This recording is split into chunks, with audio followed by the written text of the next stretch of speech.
Hello. What are we playing? We are playing a brand new game, fresh off the truck, delivered to the door a couple days ago. This is called Tend. And this is a brand new latest game from IV Studios. You may recognize them from Moon Rollers and a few other kind of games like that. Really well-produced games, really high production value. This is an absurdly high production value for what is effectively a flip and write game. And I say absurd because the box is huge for this game, and I'd say the vast majority of the space is taken up with just nothing but pads of paper and other consumables that you can use in the game. Because again, flip and write means you're filling in things and with pens and whatnot. So that means you're going to burn. The more you play the game, especially with friends and family, the more you're going to burn through those consumables. And so they wanted to make sure they give you a lot of them. Commendable. But my God, this box is gigantic. They give you so much content. I mean, so much of the consumable material, which now means I have to store it all. So like, I love it on the one hand, but the box is way bigger than this game just really kind of mandates that it be. That's a minor gripe. I'm really mostly grasping at straws a little bit when I gripe about that, because I mean, at the end of the day, what am I really complaining about here? It's a great game that I have a lot of material for. So I mean, come on.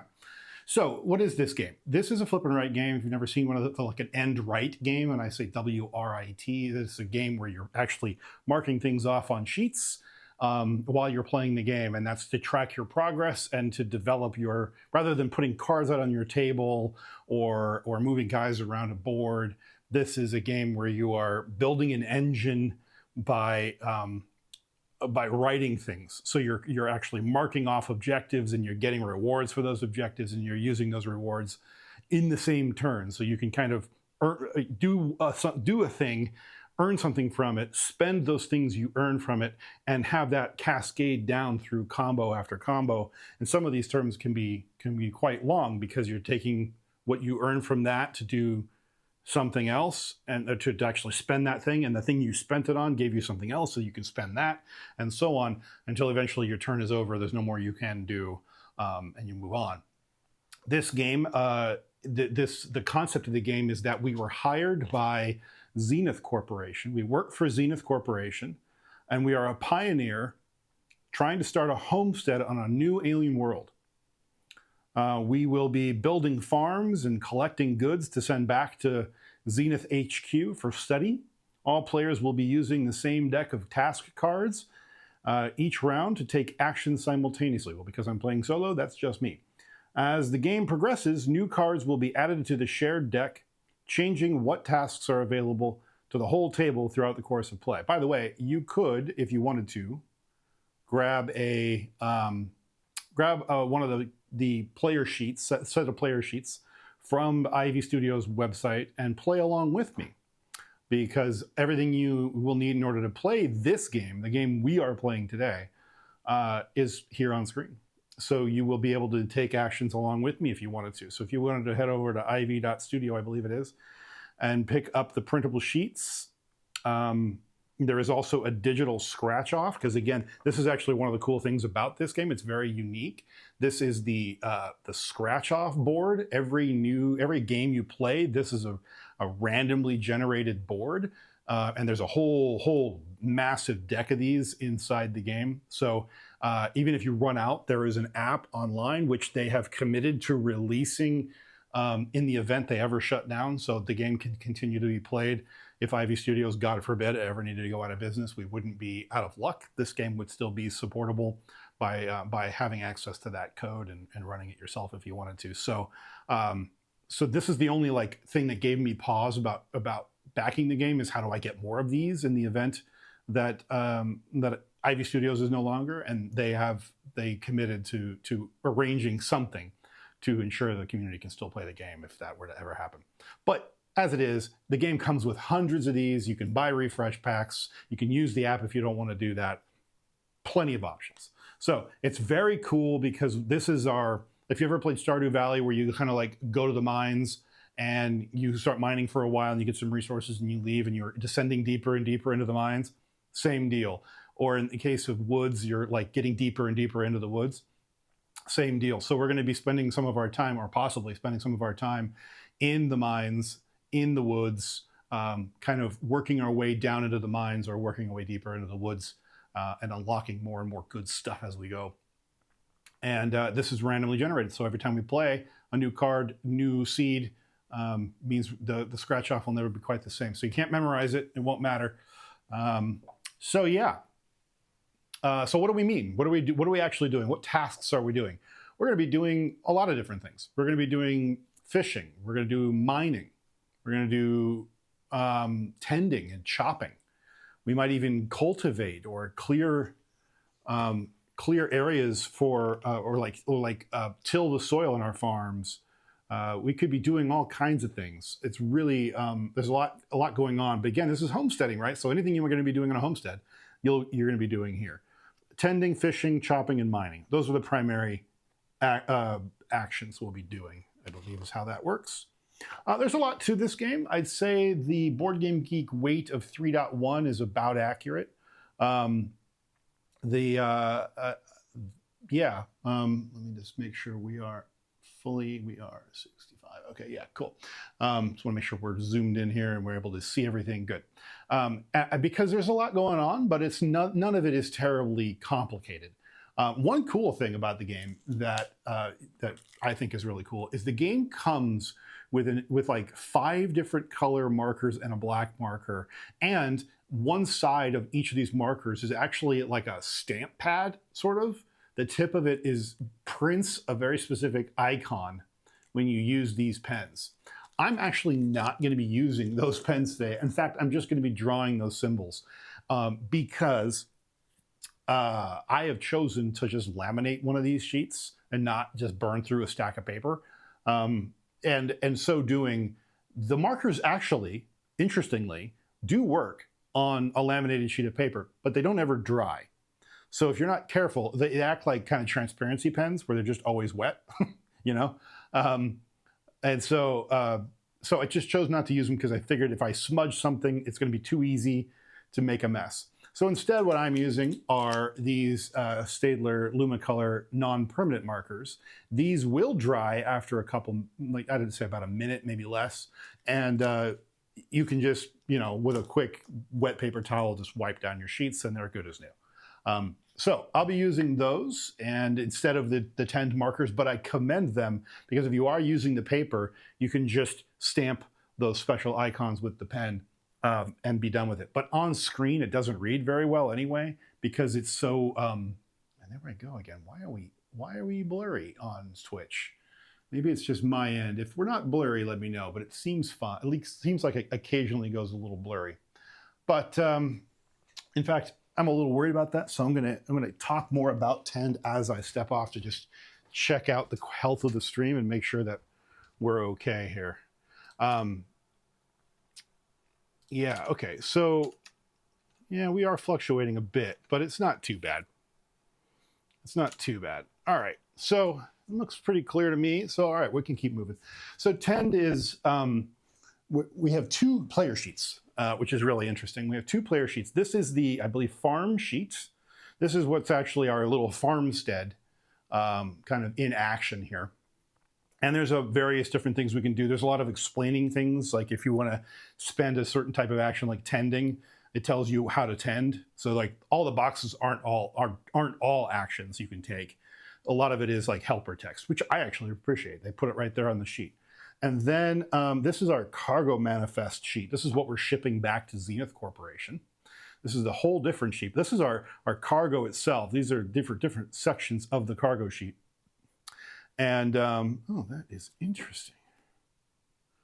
They are different. How about that? I'm going to have to laminate a bunch of these. Okay, well, I'll have to find one of each of these different types. But apparently the various sheets, and I'll look, but there are a few things that are a little custom about each sheet. So there might be some variability in the sheets I need to keep an eye on. But for this one, we're going to play with this sheet. We'll get to the variability as we go, but it really amounts to the modifier rules, the scoring conditions of each of the different sections of our cargo. So our cargo holds are divided into 3 kind of rectangular sections.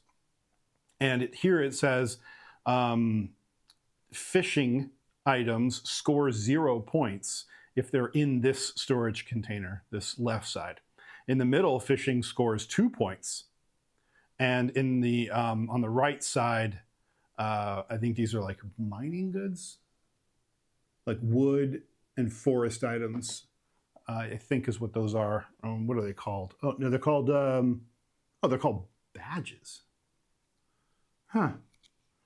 Are those the actual names of the badges? Interesting. Oh, I see. Yeah. Down here, you actually unlock these items. And once you unlock them, you have to store them or use them. And if you store them over here, they score nothing. So I'm not too terribly focused in here for this game. We'll get into why. But realistically, if I go fishing a lot, I might score an extra point if I store it in the middle section. That's the only thing to really note for this game. Of course, here's your little score tally at the end. Over here are unlocks. So if you spend these resources, you can get these badges. And then if you get enough of the badges in a new one category, you get the medal. So you'll earn a medal or reward, like basically a recognition from Zenith Corp for your job well done in basic woods or basic mines or advanced mines and so on.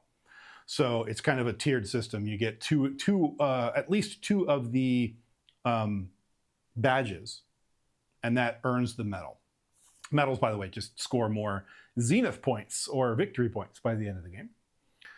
And I believe this section here, I don't know the name of this section, but it's essentially you can spend money to do very specific things a finite number of times in the game.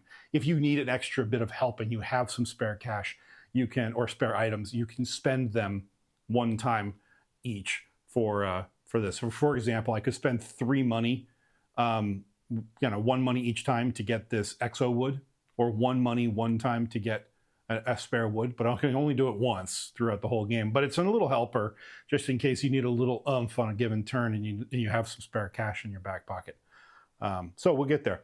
So the game is built and run in 3 seasons. You start in season 1, which is green, and it has 5 rounds. It's right here. I'll scoot it up so you can see it. So there's 5 rounds in season 1. There are 4 rounds in season 2 and 3 rounds in season 3.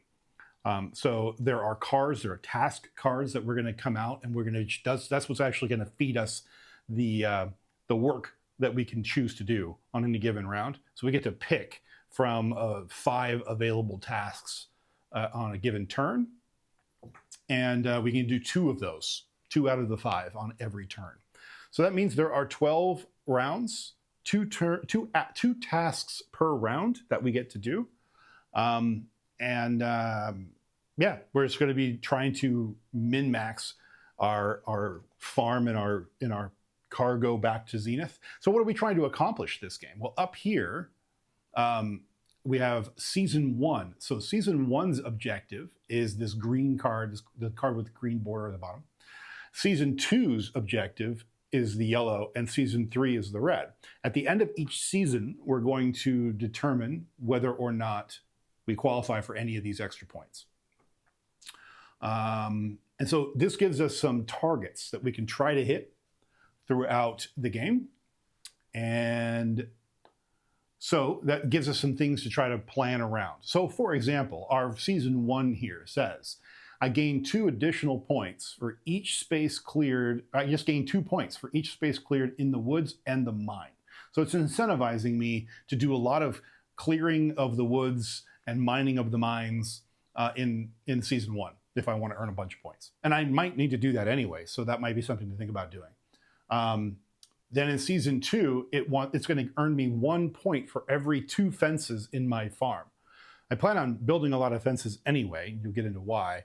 But that might be something to look at. We might want to be ranching, because we're not just farming on our land. We're actually ranching. We're actually growing animals, and once they get to a certain size, we can harvest the animals. In the case of eggs, for example, for chickens and so on. So we're going to be growing animals and plants on our little homestead here. So fences, again, you can't get livestock until you have fences to keep them in. So that's the idea there.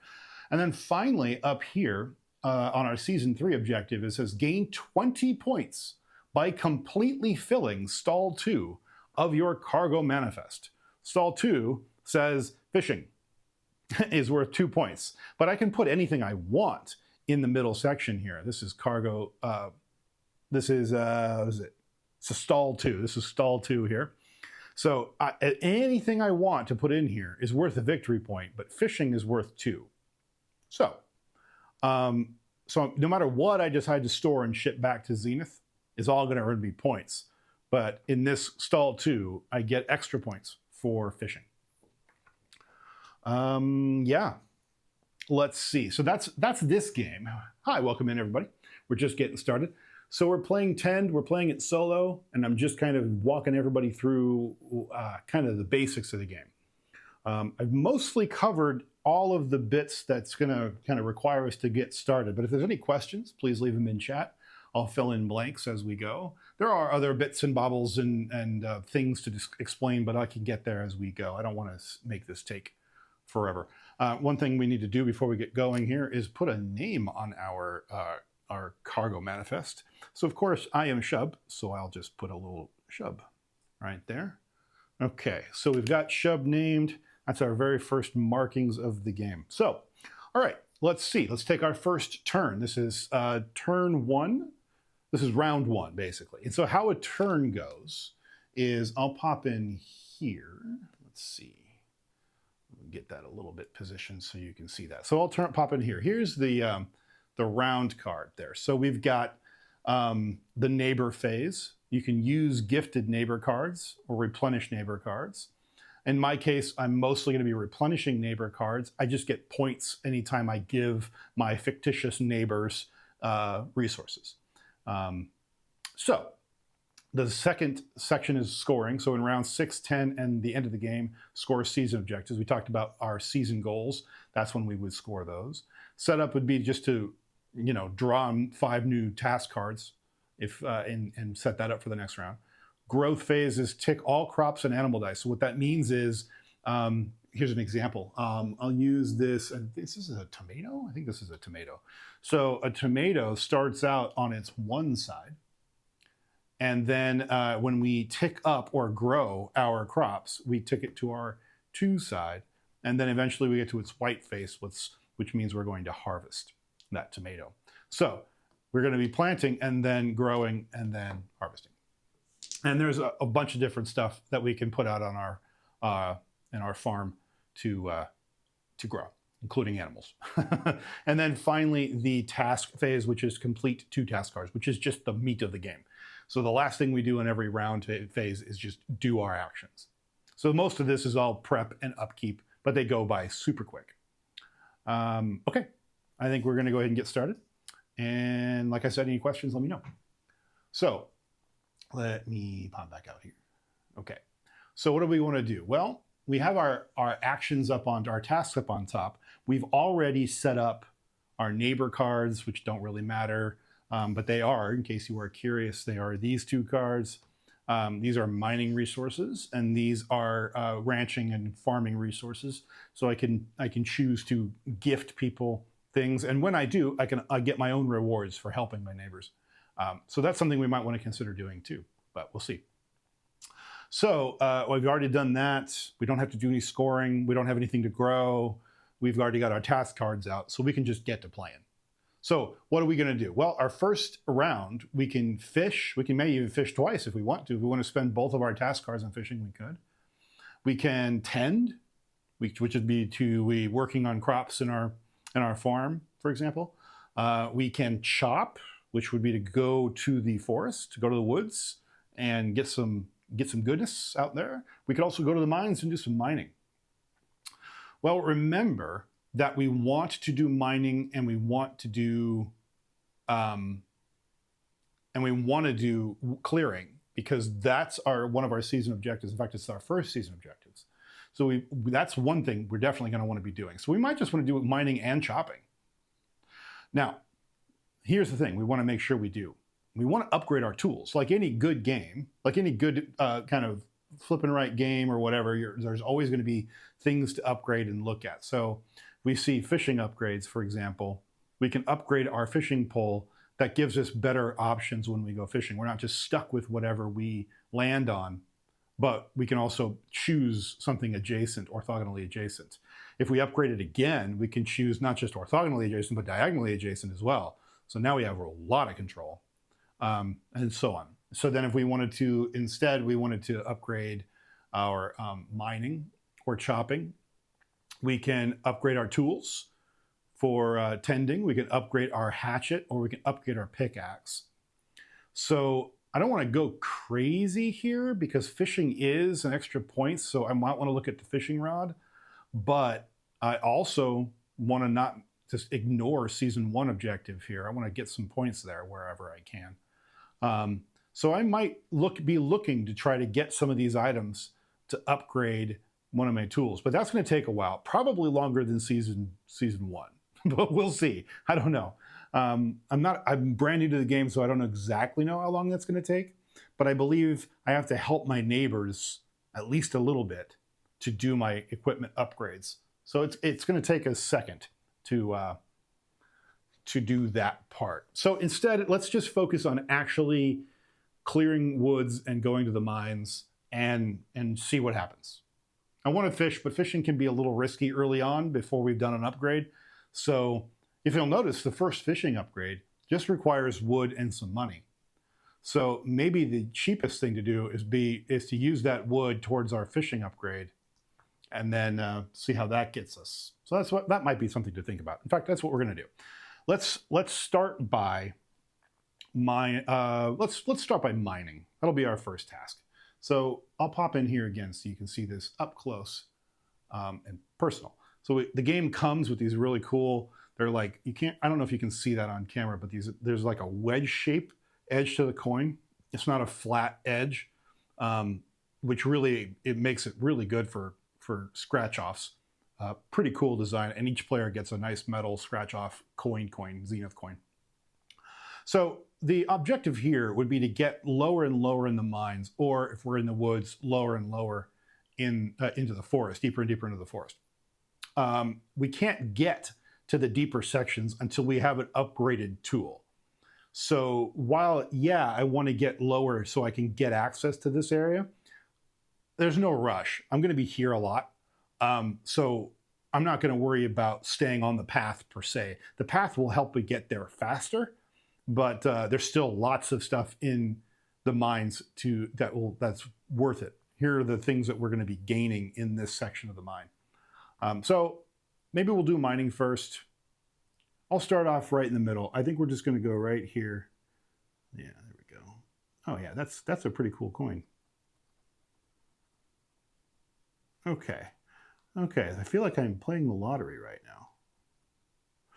Okay, so I've got a resource, and I'm trying to remember the name of that resource. The one thing I wish they would have done in the back of this rule book here is give us a little bit of a legend, but they didn't do that. So I'm kind of like, well, let me quickly go find that section, I guess. It doesn't really matter for now. It's just really a resource that I get from mining, but it would be nice to know what these things are called. But, you know, neither here nor there. I'm not going to waste a bunch of time figuring it out. It's an ore of some kind, and we'll figure that out. I wish they would give me a quick little cheat sheet, though. Anyway, so we got that. Let's figure out where on the board we can use that. We can, well, we can store it. We can always sell it, too. If we wanted to sell it, we can consult the commissary card. And this is a tile. And this gives us the money value of any resource in the game. So this is one of the basic resources, basic ores. It's only worth $1. And if we want to ship it in the cargo, it only fills 1 space in cargo. So it's probably not worth doing that. I'm not going to bother with that right now. I could, but no need. What do I want to do instead with that? Unlock river fishing. Well, that's an option. I could upgrade the, so here's what's interesting. This is the basic pond fishing, but let's say that I completed the broken bridge here. I rebuilt the broken bridge. I could unlock river fishing. And if I unlock river fishing, then guess what? The river fishing card comes in, and that becomes our new fishing card. So we have access to better stuff, different types of fish and whatnot, because we're fishing in a different area. It feels a little bit like Stardew, where you're fishing in the river versus the ocean or the pond or whatever. So we start out with the basic pond, but if we wanted to spend time upgrading our fishing location, we could spend the resource there. We could spend it over here building fences, and that might be the smart play, because I could spend that one resource to build 3 fences. And if we're planning on doing a lot of ranching, each fence is 1 point for every 2. So I could be earning points just building fences, which then later lets me get more livestock. Not a bad thing. But so that's one thing we can do.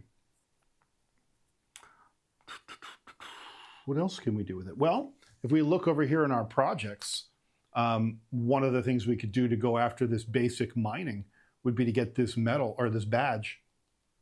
And if we get 2 basic minings done, then we get 10 victory points for the basic mining medal.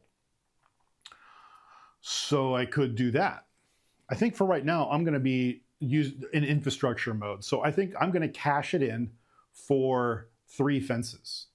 So how does that work? Well, the game starts you with 7 fences pre-printed on the map. So I'm going to keep trucking here.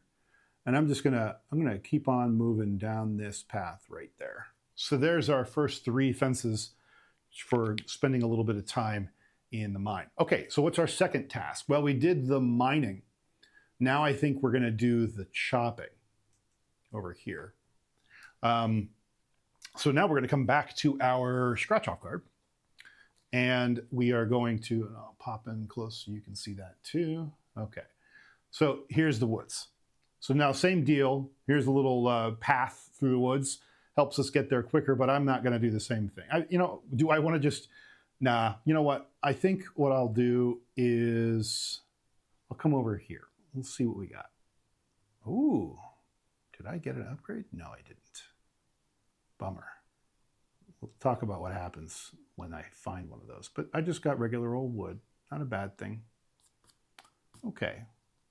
I have to up my scratch-off game here. It's looking a little ragged. But there you go. I found some wood in the forest. Big surprise. Okay, went to the woods and got some wood. So, where do I want to spend that? I think I'm going to spend that towards my fishing upgrade. So I'm just going to mark that off. I spent my wood there towards the fishing upgrade. Okay. Is that the end of the round? I think it is. I think that's all. I think that's it. Okay, so that was the end of round 1. Let's look about tracking the round, because the round tracker is there, but I really don't know what to do with it. Like, it's fine if I just mark stuff off like we're just to track it, but I was wondering if there's 2 boxes, and I don't know if it's like one's a score or what the situation is. Let's see, set up phase. Oh, there we go, round tracker. The scorer, yeah. After scoring season 3, yeah. Okay, end of season 1. What's really weird is in the book it says TFMTFC. What does that even mean? I don't know. Huh. I don't know what the letters mean. When scoring the phase does occur, each player calculates how many victory points they earn based on the objectives cards for that season. Record those victory points in the appropriate objective box. Did that. Okay. Huh. I wonder what that is. That just weird. The book doesn't exactly go into detail about what that is. Maybe it does, and I just haven't found it yet. How odd. And it's all set up stuff.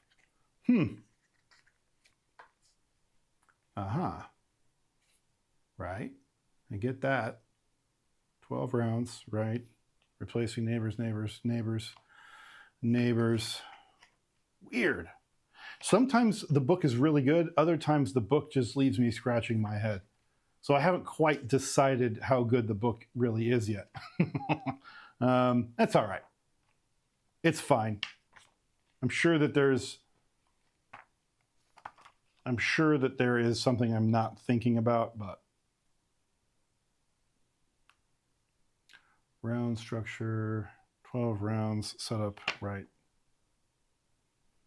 If anybody knows, let me know. But that's right. I don't want to eat up the rest of the game looking for that explanation. I'll just use it as a tracker for now. And I'll just mark off that we got round 1 done. Okay, so what we do is, now that we're done, I'm just going to discard all 5 of the task cards up here. That goes into the discard. And then these come down here. So you always can see 2 of the 5 task cards and what's coming next. So you always flip over the top card of these 2 decks on top so we can see what's coming next. And then these 2 cards that you already saw from the turn before come down. And then you just fill in the rest from this draw pile over here. All right. Okay, so that's interesting. So one thing to note, these are kind of combo cards, if you will. The top you get to do no matter what. But if you meet these objectives in the middle here, then you also get to do the bonus action. For example, this card says take a tend action, but then if you have 3 or more crops in your farm right now, you may tick up all of your crops once. This one says take a tend or a mining action, and if you happen to already have at least 1 animal, then you get 2 wood as well. So, very cool. Let's see. This is a task, just get $2. So I might be worth it just to get $2 and maybe do the mining. Because if I can sell whatever I get from mining for money, then I can finish my fishing upgrade this turn. Then it might be worth fishing. And we want to fill up our cargo hold with fish by the time we get to the end of season 3. Ideally with fish. We can fill it with whatever we want, but fishing is the most lucrative. So that might be something to do. I don't know what I'm doing yet. This is brand new to this game, so I might as well just go for that. $2 doesn't sound like a bad idea right now to just quickly get my fishing rod upgraded. Let's do mining first. And again, the end of season 1, we're going to score extra points for mining and chopping. So that's the reason why, one of the reasons I'm really focusing in on this. So let's pop over here and we'll take a look at what we're going to get in the mine. So we're going to go mining for our first action. Let's see. Hold on. Let's make sure I didn't miss anything. Replenish your neighbor cards. Well, I didn't contribute any, so that's nothing to do there. Did that. Okay, yep, great. All right. So, well, let's see. Let's go to the right. Or to the left. Oh. Okay, so this one has a yellow background to it. Now, what happens when we get a yellow background? Well, we have this resource for 1, but this yellow background means we actually gain a level in mining. We've earned some experience mining, and so we come right here to our farming sheet, and it says, use mine actions to reveal and gain resources in the mine. Level up if applicable. Well, because our card has a little up arrow and a yellow background in the spot that we just uncovered right here, we got that resource, but we also get to level up. So to level up, all you do is just mark the leftmost spot, and that gave us $1. So I'm gonna spend that $1 on my fishing rod right there. So what does that mean though? That means I don't have to spend it, that resource I just got in the mine, for money. I can use that for something else if I want. Well, what do I want to use it for? Right? So, well, I could,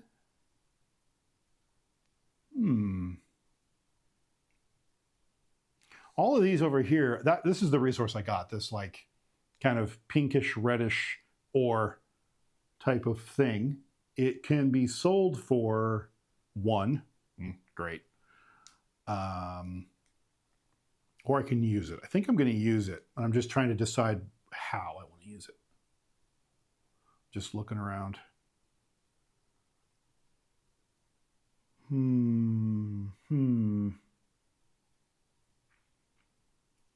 Part of me is like, let's use it towards an equipment upgrade. The reason I'm hedging on that is because these 2 neighbor ones are difficult to get early on. So I'm like, am I going to have a chance to really even get access to these things right now? I have to actually farm and stuff right now to get one of those. And I have to get, in order to get these items, I have to be in the lower level of the mine. So I almost feel like I'm going to get kind of screwed out of my neighbor stuff, which is going to make getting my equipment upgrades over here really difficult. So I think I'm not going to spend time on these upgrades this time. Instead, I could just store it. There's no harm in storing it. Or I could just get the money. Can use the money for all kinds of things.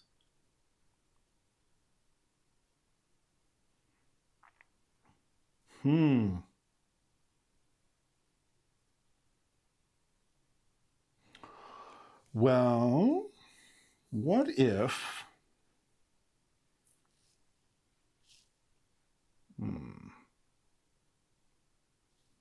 Fishing. Let's look at fishing for a minute, because there's a lot of points for fishing.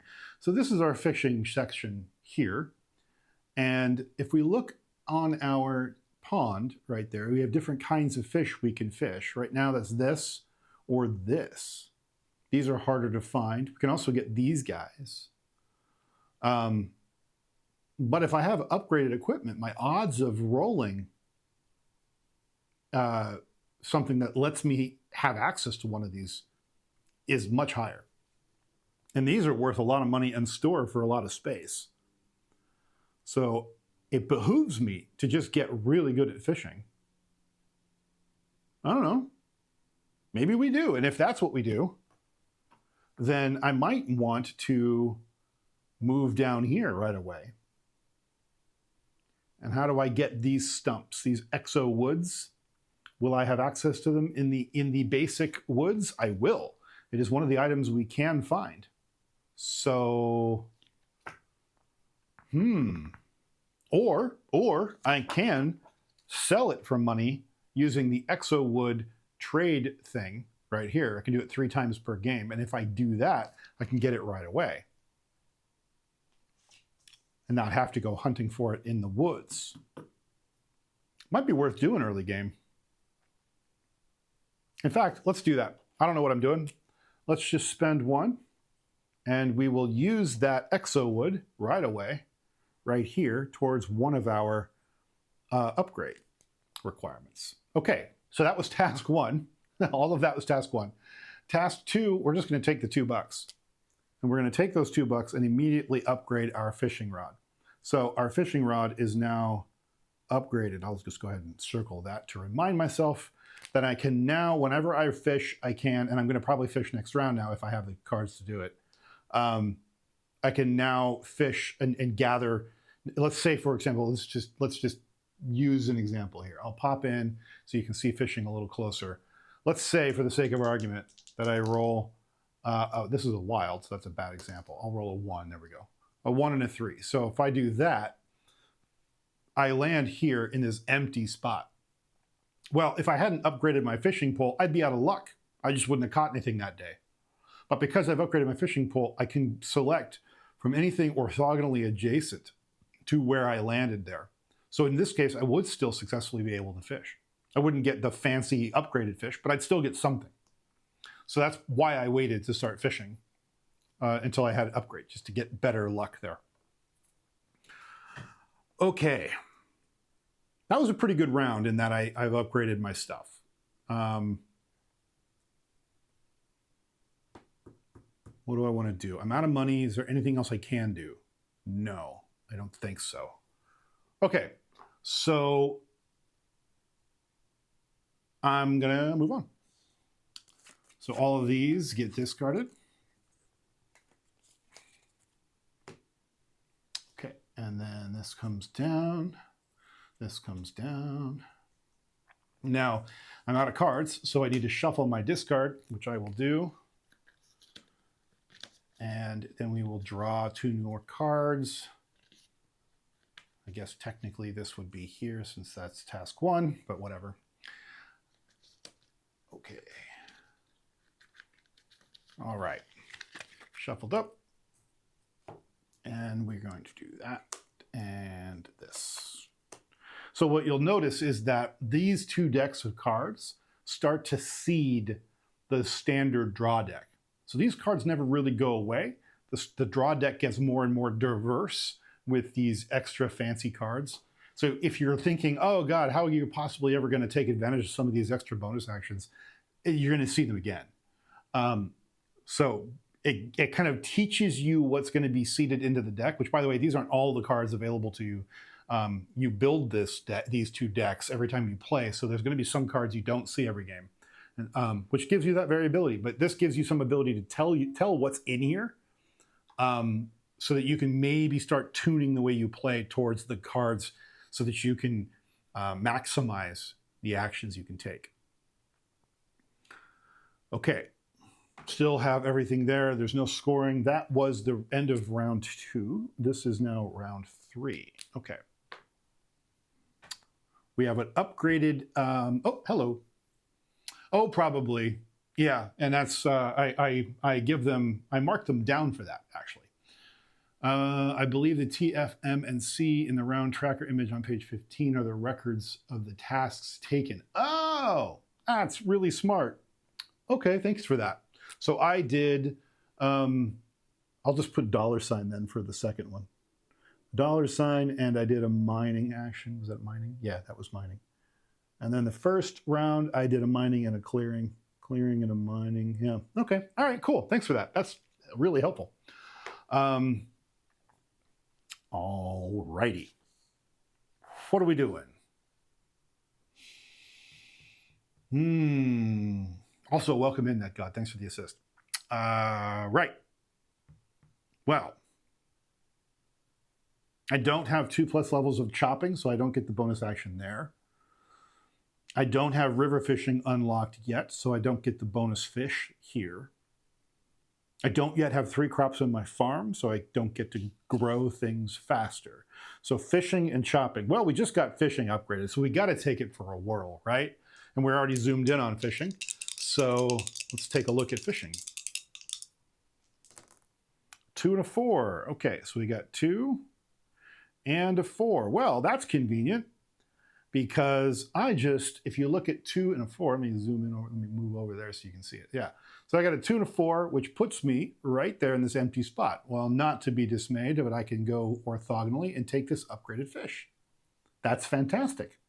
That fish is worth $3, or it eats up 3 spaces in our storage. I think I'm going to store that fish. Takes up 3 storage, and that's going to be worth a lot. So I'm going to go ahead on my cargo manifest. I'm going to go ahead and store that fish right here. And then we'll just go ahead and just put that little fish in here with our little blue pens. Okay, we got our fancy fish in our cargo manifest. Install 2, where we earn the most points, of course. Okay, so that was fishing. Let's go chopping. Let's go to the woods. And I will mark off that I did, not with that pen, with this pen, I will mark off that we went fishing just now, and now we're going to go chopping in the woods. Okay, so we have that. Okay, so let's come over here into the corner.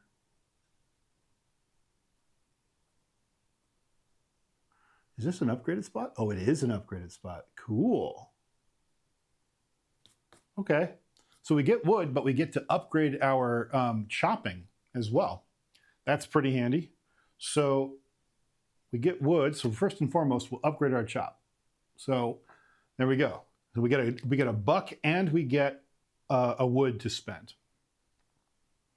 Well, I can trade the wood for fences, which we need in order to get our fencing done.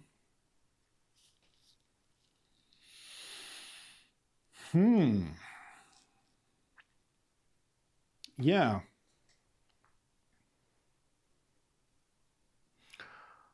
Will I do that? I got a buck and a wood.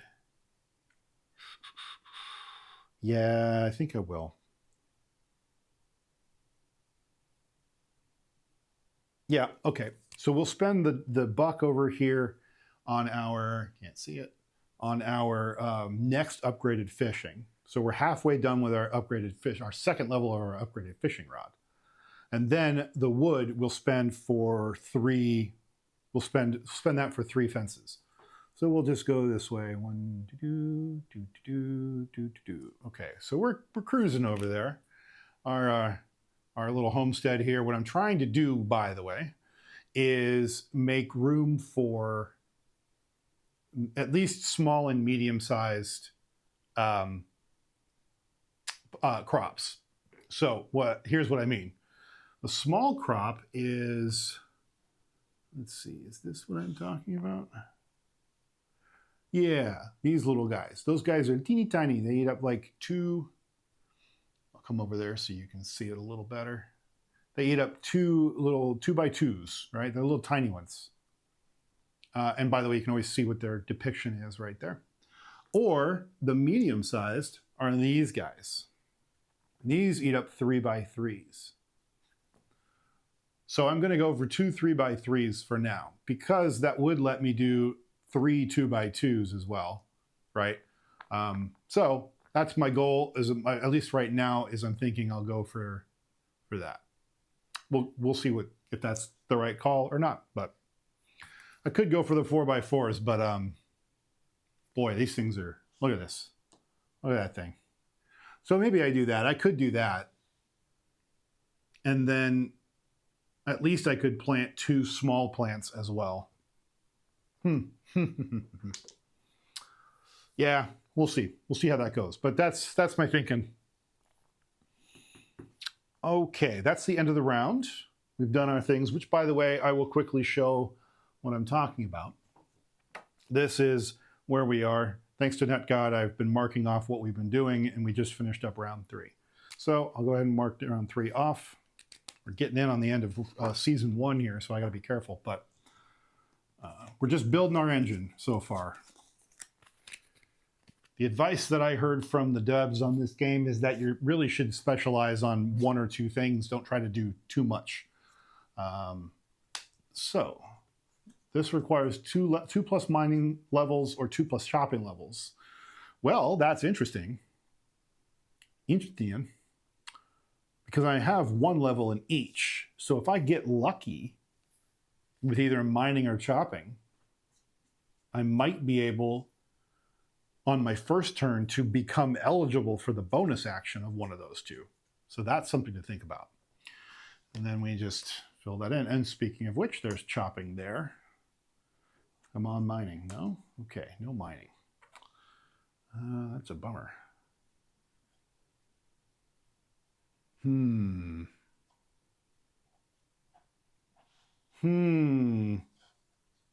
I could.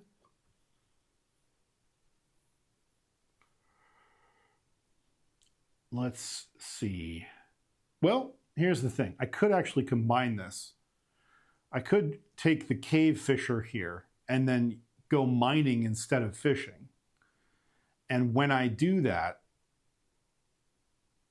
if I get lucky enough to land on an upgrade location, then this will still apply. Because this happens after this. I resolve that and then I resolve this. By the time I get done resolving that, I will have 2 levels in mining. So it's a gamble because I don't know if I'm going to land on the right spot, but I feel like mining anyway.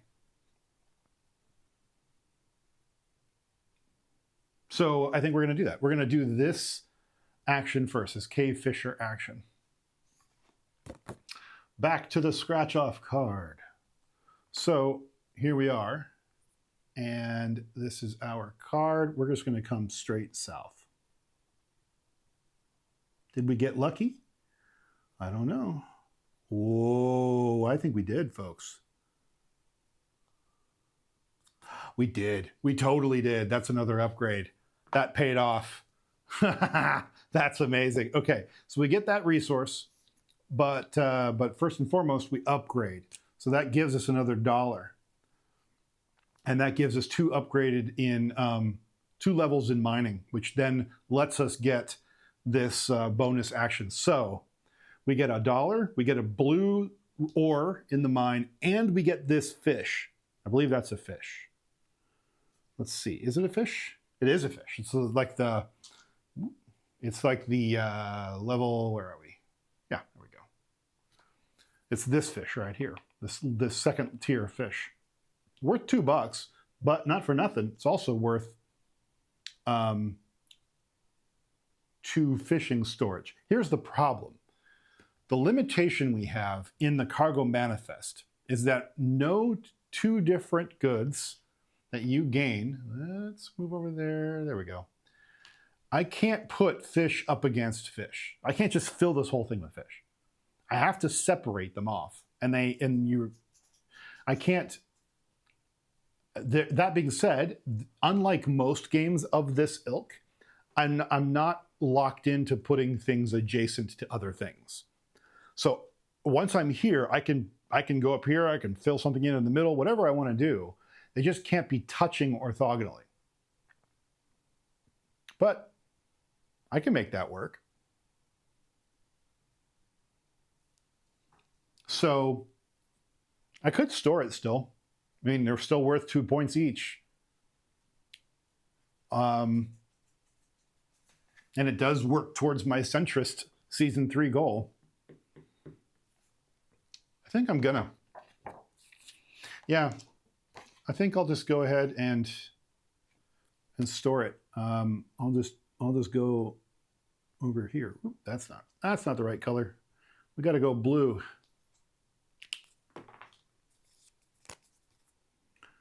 We got to go blue for the fish. Okay. Cool.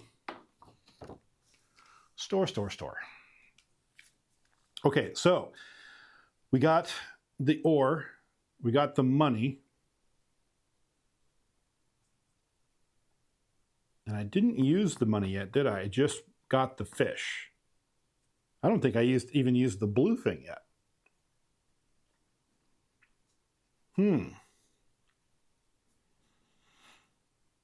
Okay. So, what do I want to do with that? Do I want to sell it for $1? I might. Yeah, I am. Okay, so I'm going to take the $1 that I got. Here we are. Here's what I'm looking at down here.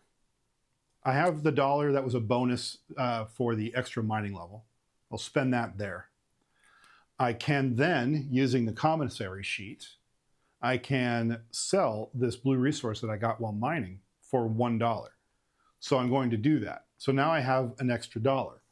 Over here, I have one more use of the Exo Wood purchase program, which I will now spend that $1 to buy Exo Wood, which will then be my 4th and final requirement for my 2nd level of fishing.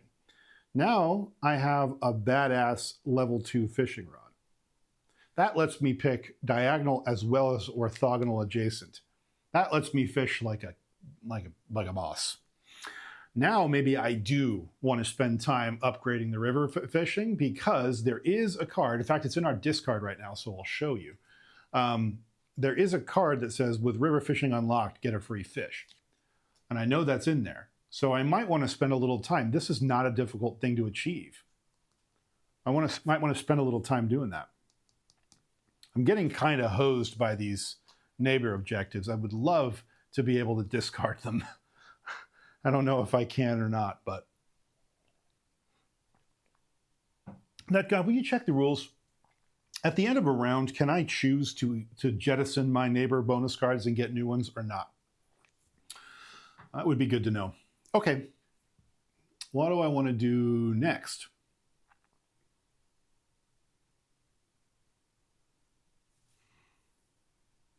Oh, I can buy blueprints instead. That might be what I do.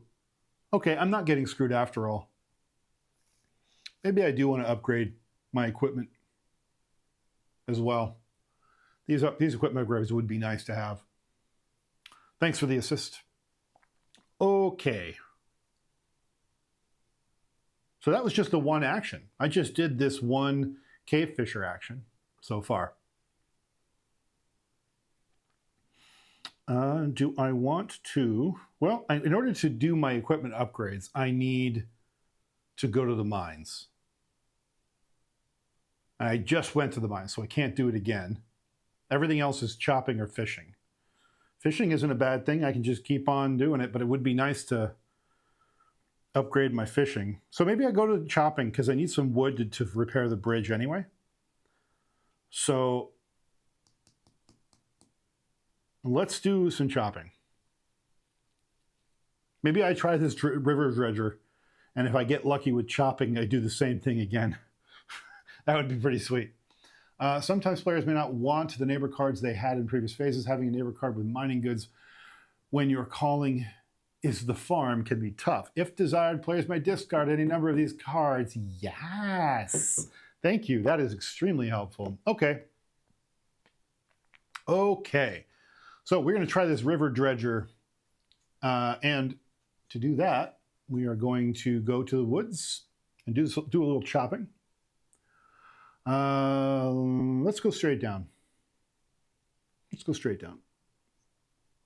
No dice, didn't get the upgrade. Oh well. But we did get another piece of wood. Okay. All right, so there we go. There's our card there. So we got some wood. We did not get our upgrade. That's all right. We need to keep building fences. That's what we need to do. Okay, so we will build our fences. We'll just keep on trucking over here. 1, 2, and 3. Okay, so now we can fit a 4x4. I'm going to start going north from here, I think.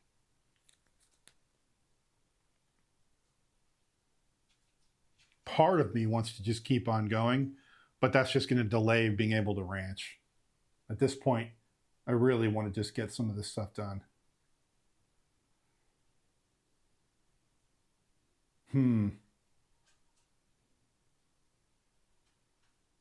I don't know, though.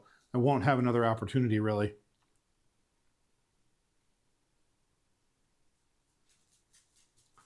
That's tough.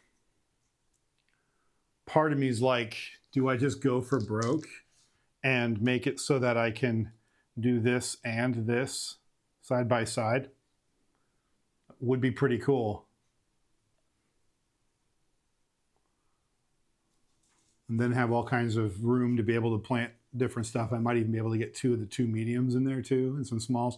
That's the thing. You know, that's the thing that they want you to do. I'm going to go ahead and just keep on building. I just need to prioritize. But at the end of the day, season 2 objective is that I get 2 points for every. I get 1 point for every 2 fences. So it's not a bad sell. Okay. Yeah, that was the end of that, I think. That's it. Okay, moving on. Okay, that was, what did I do? I did fishing and I did chopping and mining. So 2 chopping. I know, chopping and what's it called? C&M? C&M. C&M. That was the end of the 4th round, going into the 5th round of 12. Oh, I didn't flip over these cards last time. I should have. I should have known what was coming. Okay. I should have. That's all right. That's just less information for me. Reach the middle of the woods or mines. The middle of. What do you mean, the middle of? Is it just cross? I have to reach the middle line? I think that's probably what that means.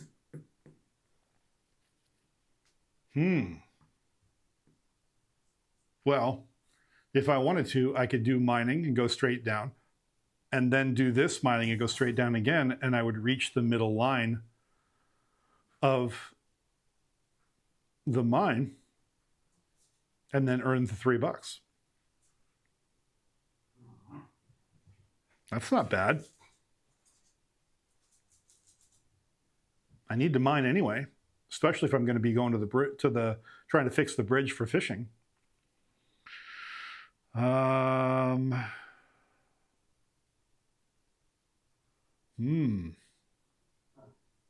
Yeah.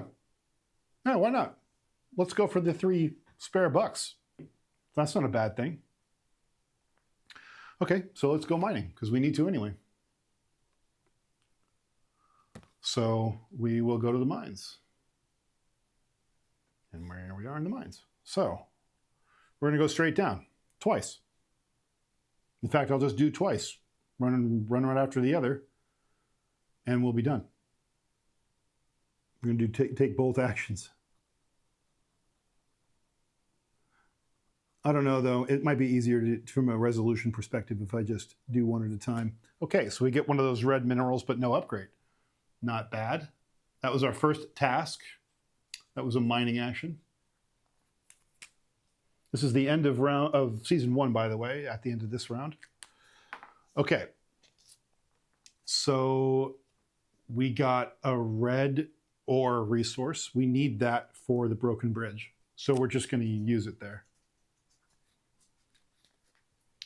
Okay. Let's do it again for our next task, which is this break it, buy it task card. Top one just says mine. So I'll mine straight down again. Yeah, just want to make sure you can see that, and you can. We got another red ore resource and no upgrade. That's unfortunate. Okay, so another red upgrade. I was hoping for a blue ore because we need that for the bridge as well. But that's all right. We did, if we look at our card, according to this is the middle line. And this card says, reach the middle of the woods or mines and get $3. So I've reached the middle. I can't pass it. I don't have the upgrade, but there you go. I mean, I can pass it if I use both of my actions, but that seems a little extreme. So we have a red ore. I can spend that red ore for 4 fences. Groundskeeping takes it as a trade. 4 fences for one of those. So I'm going to do that. I need the fences built. Yeah. So up here for our fences, 4. 1, 2, 3, 4. Moving right along. More importantly, we have now earned 3 bonus cash. Where do we want to spend that? Well, 2 of them we want to spend on the broken bridge. And what else do we want to do with that 1 spare cash?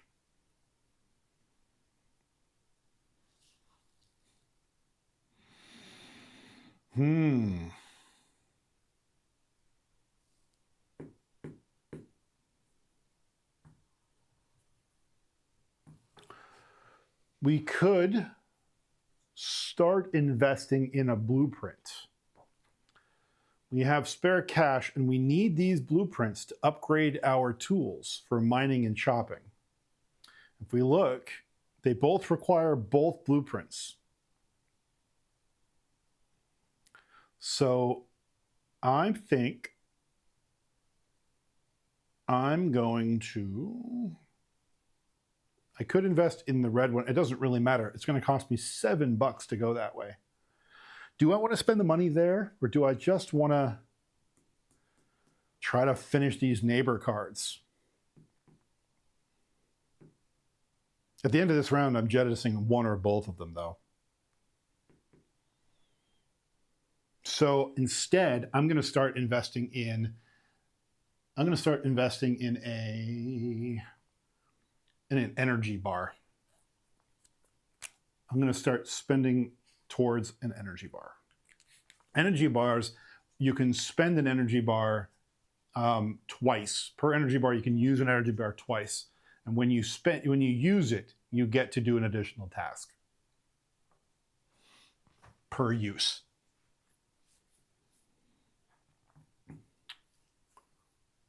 Okay. Is that it? That's it. Yeah, that's it. Okay, so what did I do? I did 2 mining actions. So that's the end of round 5. Now, the first thing we do on our handy dandy round tracker card. Move it down here so you can see. Okay. Well, the neighbor cards. I don't want my neighbor cards anymore. So I think I'm just going to ditch them both. I don't care about them. Let's see. Draw one. Oh, wait. Any amount of these cards, draw one to replace each. Okay, great. So I can just draw one and draw another. Okay. Ooh, this might be good. This might be good. Here are our 2 neighbor cards. We're going to be growing crops anyway, I think. And fishing, like easy day fishing. We're totally doing one probably or both of those at some point. Okay, great. Right. Now, let's see. We are, right, so that was the end of season 1. So if we look up here, we now move into scoring. So this is the beginning of round 6. So we look at our mining card and our chopping card. I'll put that out here. You can see that. Great. Okay. And it says 2 points for each space cleared in the woods and the mine. Well, I did a lot of that on purpose. 1, 2, 3, 4, 5, 6, 7, 8. Times 2 is 16 points. Huzzah. Okay. So 16 points. I believe that means I just put objective 1, 16 points. That is what I have done. Okay. Not bad. So I will go ahead and just flip that over to give myself less stuff to look at. If you need me to flip it over to look at it again, let me know. But there we go. Right. So season 2 cards coming down. It's also nice that the cards reinforce which season you are in. So it's, if you're not marking things down or you forget to mark, you can tell where you are just by looking at the number of cards that are left on those 2 decks.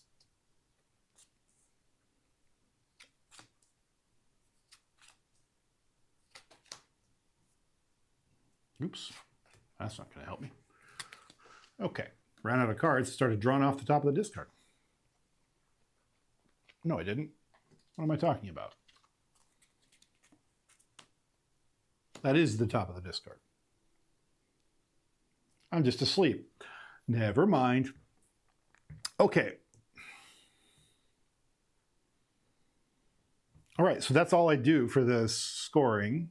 Now we move into setup, then we do growth, which we don't have, and now we just work on tasks. Okay, great.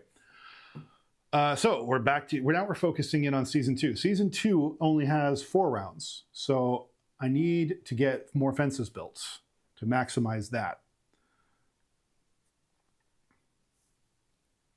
I would also like to get this done sooner versus later so I can start ranching. Love to get a cow in there. I got to start buying the cow too, because it costs $3 to buy a cow. So I need to worry about that a little bit. And I'd like to get this fishing done. Speaking of, this would let me chop again. I don't have lake fishing unlocked, but this would let me chop. So I could chop here and then do this chop and reach the wood. Let's just do this again. I like it. Yeah, I like it. We're going to do lumberjack fisher first for the chop, and then we'll come over here and do a second chop, which will qualify that and get $3 more, which would buy me my cow, which won't help me because I won't have enough. I won't have room. I won't have a completed pen to put it in yet, but I can use that money towards other things as well. So, all right, we're going to do 2 chop actions this round. So the first one is over here, this lumberjack fisher. And we'll come over here so you can watch. Okay. All right. We're going to go straight down.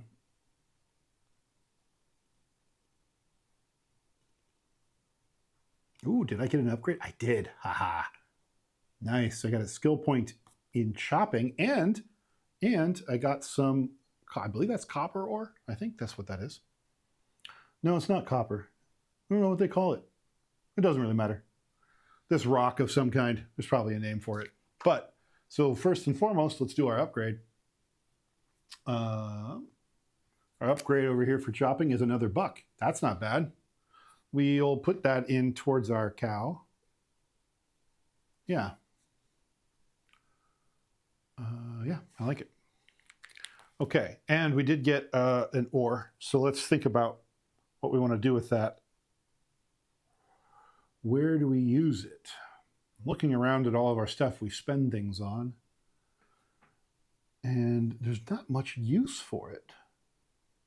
I could store it. What's it worth? 2. It's 2 mining.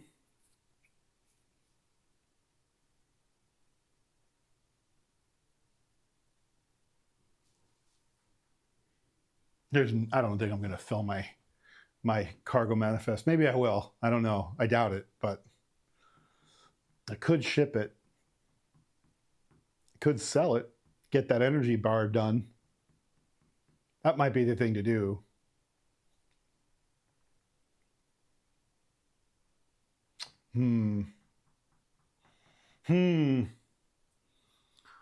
What to do?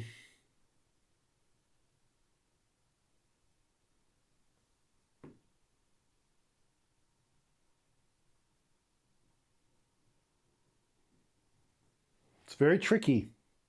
The cargo thing is very tricky.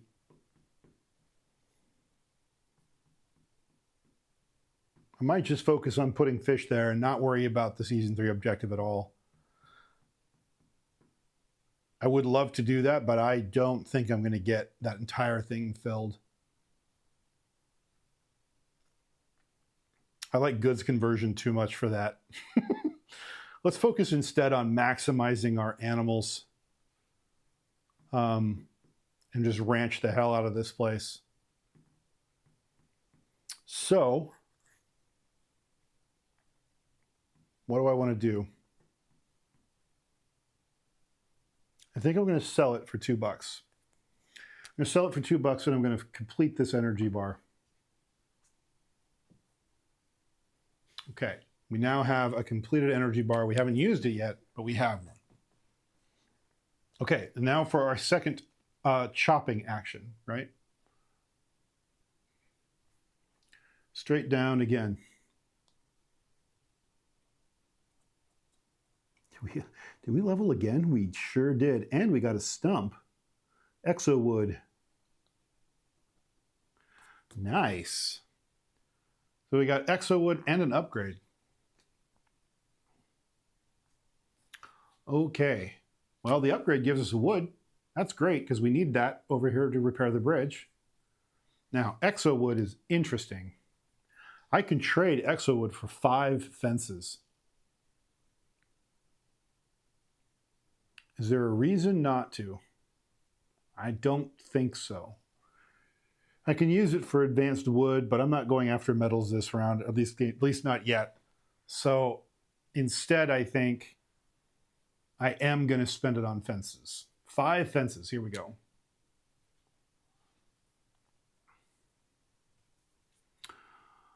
Yeah. 1, 2, 3, 4, and 5. Ooh, we're getting dangerously close. Dangerously close. I like it. All we need is 1 more wood and 2 more, and 1 more rock. And I can't buy that rock. I'm looking at it and I can only buy other stuff. I'm going to have to keep mining. Oh no.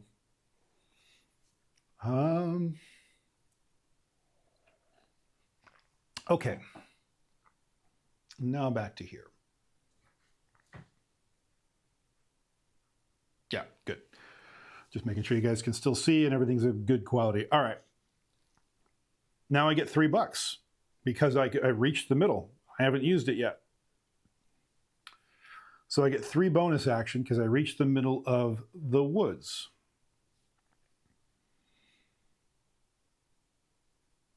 $3 money from the bonus action. Okay. What do I want to buy? Well, I have an energy bar. You know what I kind of want to do is I want to use, before I spend that money, I think I have to spend it right away though. Never mind. I could, for my last Exo Wood, I have the ability to buy Exo Wood. And I think I screwed up actually. I think I screwed that up. Yeah, I did. All right. Well, for 1 of my money, I'm gonna finish this, and I'm not going to get the benefit for it because I misread this. Because I'm new to the game, the mistake I made was that I actually had to spend $3 and get 1 Exo Wood 1 time. So, as a small mea culpa, even though I am overpowered right now slightly because I have my fishing upgrades faster than I should have, I'm just gonna contribute 1 of my bonus money to that Expo Wood to finish it off, and I'm not gonna take that benefit. That's a bummer, but it is what it is. I did not realize that.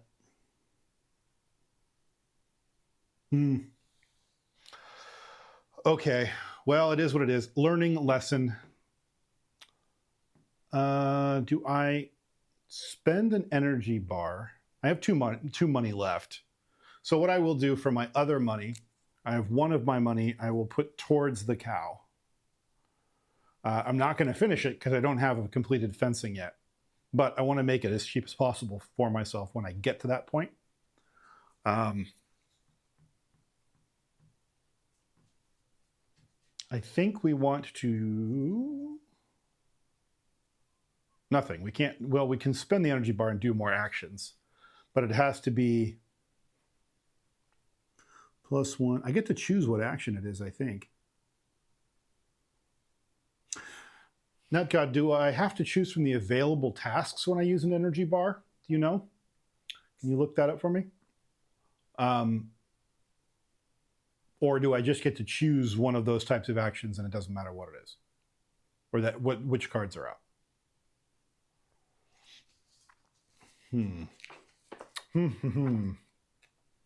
Energy bar. Let's see who wins. I'll try to look as well. Energy bar. Energy bar. Taking any task.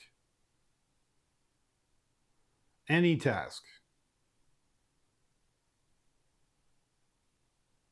You can use an energy bar once when taking any task. To do this, draw a line that gives +1 action for that task. Oh, I see. I get it. Okay. So it's whatever I did. So this is a task right here. And I did this task as my second task. So this is the task that I chose to do. If I spent an energy bar now, I would do this task again. which means I would also get this bonus again. So that's huge. I have one more dollar to spend, though, before I can do that. I spent one to pay off my stolen Exo Wood over there. And then I did one towards the cow.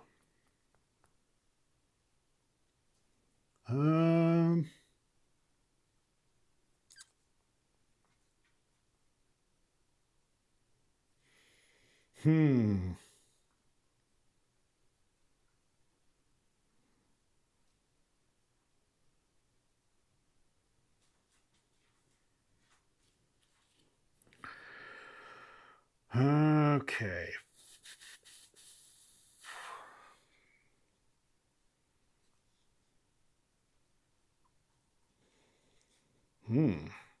That's tempting.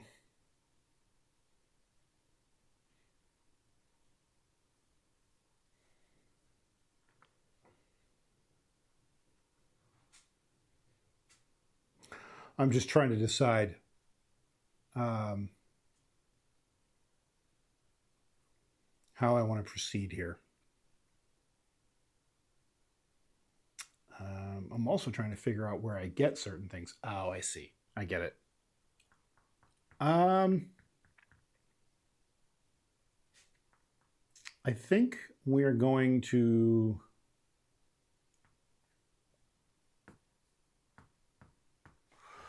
We're going to spend that spare dollar over here towards my eventual pickaxe upgrade. It's probably the worst place to do it, but that at least lets us continue with this, with spending my energy bar. So I'm going to spend my first use of my first energy bar. And I can either mine or chop. I need both.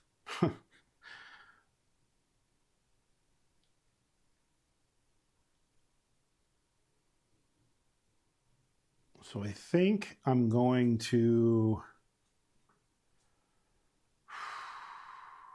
mine. Yeah, I'm going to mine.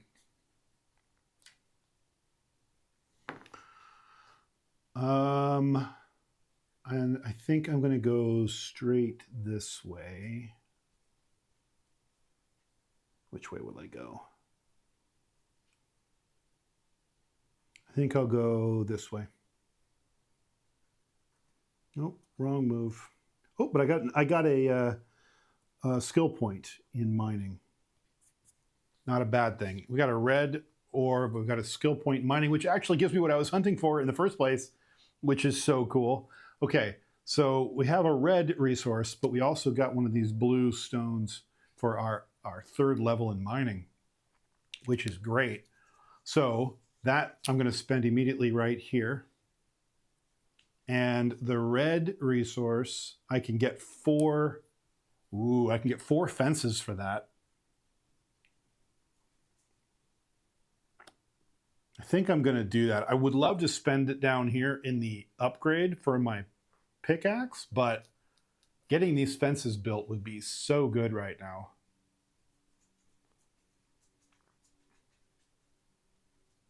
Yeah, that's what I'm going to do. I'm going to trade the red resource in for 4 fences. We're going to go 1, 2, 3, and 4. We're 1 away. Right. We have one little hole in our fence, and then we can get our cow moving here. So, what happened? We did the mining. Right, okay, so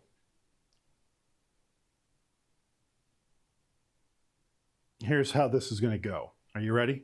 I'm ready. I get 3 bonus money right here for this card, for the task that I was completing. Because I reached the middle of mine again, or the woods, both of them. That means I have $3. I'm going to spend $1 for 1 fence. That finishes off my my kind of ranching area of my farm. I now can put animals in there. So I'm going to spend my last remaining money on a cow. We're going to buy that cow, and we're going to stick him up here in the corner. I like it. And he's on his one side. My big old cow. And now I want to do what? Is there are animals I can put there. Ooh, that's interesting. Okay. Okay, interesting. And now I have $1 more to spend. And so, here's how this is going to go. I have $1 more to spend. Over here, on our cargo sheet, on our project sheet, I can one time per game spend $1 for 1 wood. So I'm going to spend my last dollar on this wood, which I have now done. I have a 1 wood to spend.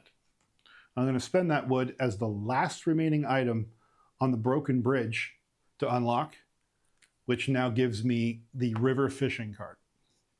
So now my pond is river fishing. Now whenever I fish, I can fish in the river.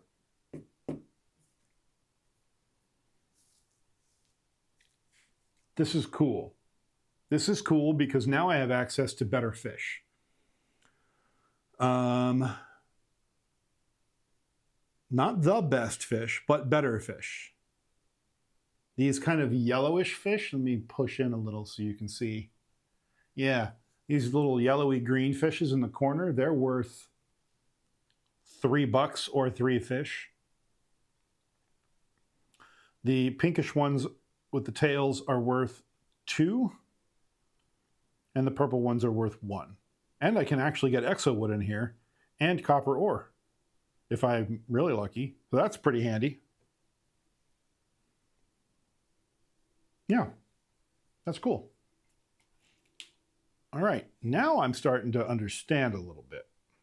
Plus, not for nothing, I can now, one of my neighbor cards is that kind of purplish fish, which is really common in here. So I can finally start satisfying my neighbor rewards.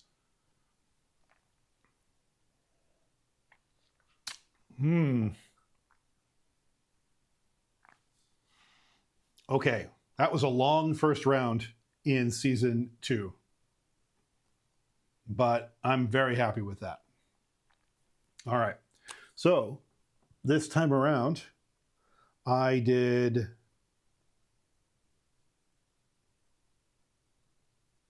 what did I do? I did mining, and then mining, and then more mining, I think. Is that how that went? I'm pretty sure that's how that went.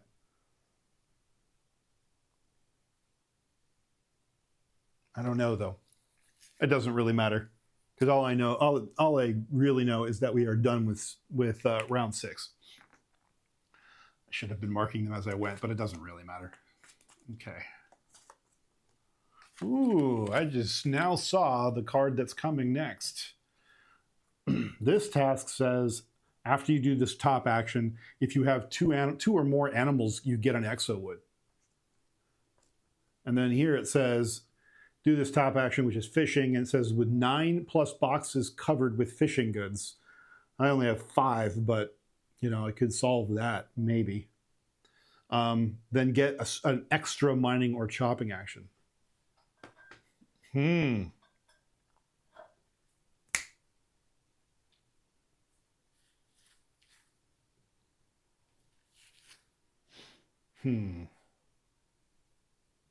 That's interesting. All right. And the rest of the cards? Now I need to shuffle. This is getting big enough to actually shuffle now. I like that the deck kind of grows and gets seeded with the season cards. The deck building aspect to the task deck is an unexpectedly cool mechanic. I thought that I was just going to be like, yeah, whatever about it, but I really like it.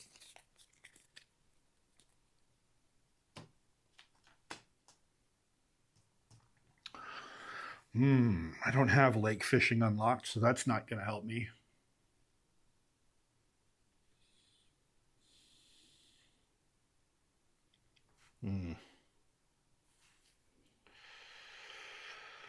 Let's see what we have here. Okay.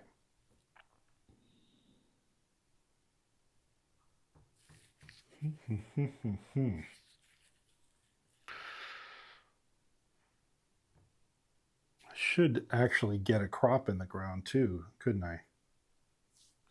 That's animals. Plant a crop. I've never taken a single tend action. I have, you start the game with 6 tended soil.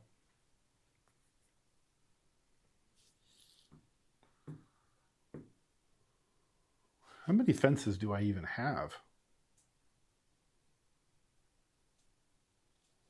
Well, you start the game with 6, 7. 1, 2, 3, 4, 5, 6, 7, 8, 9, 10, 11, 12, 13, 14, 15, 16, 17, 18, 19, 20, 21, 22, 23, plus 7. That looks 30. That means I'm going to make 15 points from that card at the end of season 2 unless I build more fences. It's not bad, though. I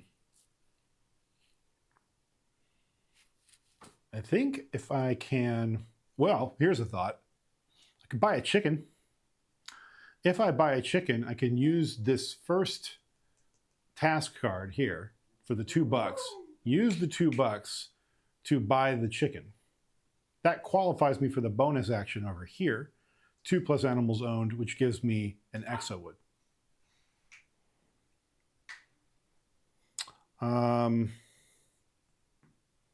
Now, why do I care about Exo Wood at this point? I couldn't tell you.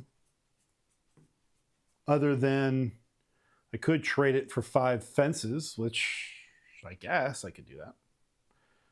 I don't know why I would want to or need to at this stage. Could I sell it? I could for $2, which would, help me towards my next energy bar. I could, on the other hand, work towards a badge in advanced wood.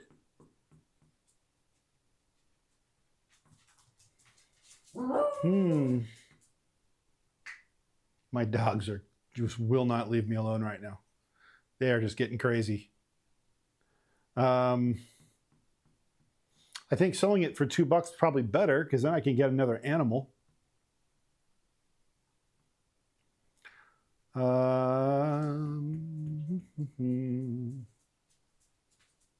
don't remember what happens when I get another animal. I mean, when the animals actually mature. Oh, whoops. I don't get the cow. The cow doesn't come to me. I didn't buy a cow. For $3, I got a sheep. I think that's what that is. It was the mistake I made was that this chart is right next to the large blue icon. So I was thinking $3 for one of those. No, it's $3 for one of the medium plants or one of the medium animals, which I believe is sheep, because that's wool. If I want a cow, I got to pay $4. So that might be one of the things I can do. But regardless, I think my plan is solid. Take the $2 for my first task, buy a chicken. That qualifies me for the bonus task here for another $2. So I could plant a crop for this action. And then here get this for $2 more and either buy another chicken or start paying towards a cow. That might be what I could do. So let's do that. Yeah, let's do that. $2. We're going to go ahead and buy our first chicken. And the first chicken, he's a little baby thing. So cute. Okay, right next to the sheep, we'll put our little baby chick.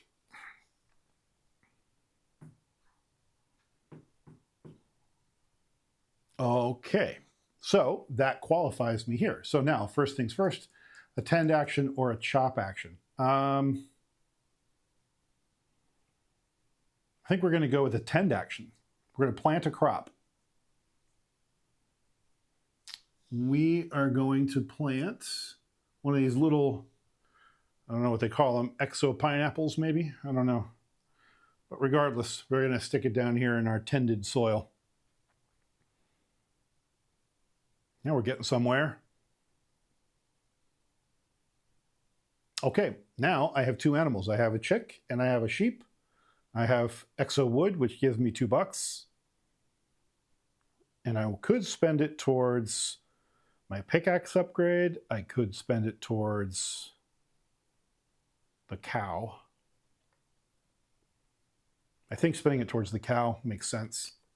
So we're going to take my $2 from selling the Exo Wood, and we're going to make our cow a little cheaper. All right, that is, I believe, the end of season 2, round 1, or round 7 is really what it is. So I went with orders, and I guess this would be a tending action. Okay, moving right along. So here's the funny thing. And once again, I didn't turn over the top card, so I didn't know it was coming. 5+ chopping levels. That is not me. 5+ mining levels. That is also not me. 9 boxes covered with mining goods. Nope. Okay, so that's not going to get those. That's no good. All right.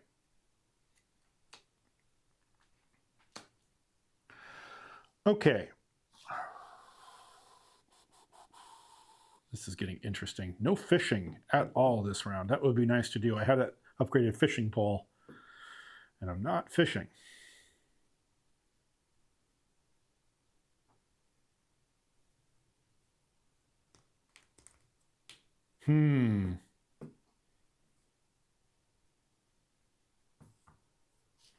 What do I want to do with that? That's a tough call.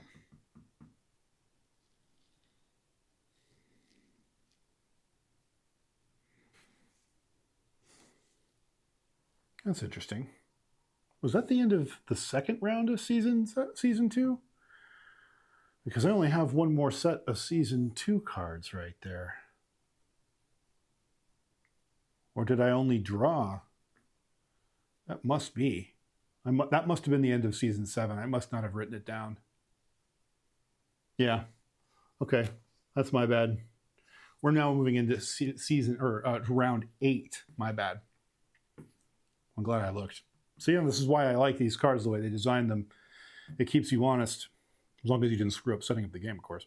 Okay, but more importantly, our round phases are a little different now. Neighbor, we didn't do anything with neighbors. Scoring, we're not one of those rounds. Setup, we just did that. Growth, tick up all crop and animal dice. I like it.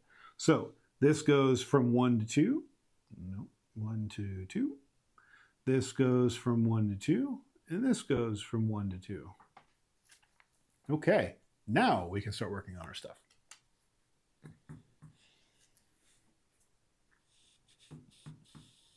What do I want to do, though? The mare is interesting. Gives me $2 and I can finish the cow, get the cow out. Is there something else I want to do first?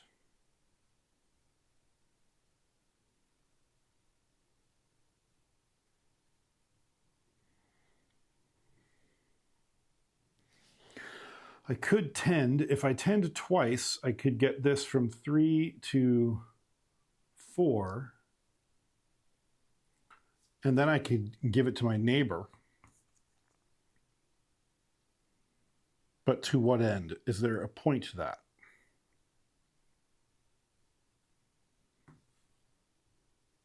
Metals, I guess. or storing it. But there's no point in storing it.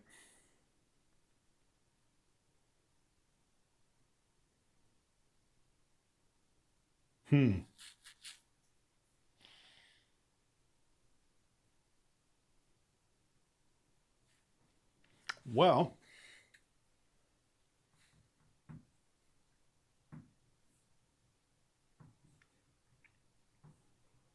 tricky.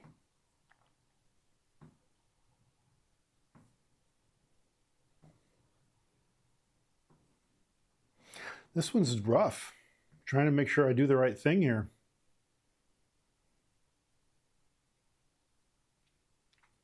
I could go for more wood, but to what end again? Oh, I could do mining. Oh, I don't really have mining though, do I? Mining's not really an option this round. I could get the money, get the cow out, and tend. And if I tend, then I can till, so I can plant bigger crops.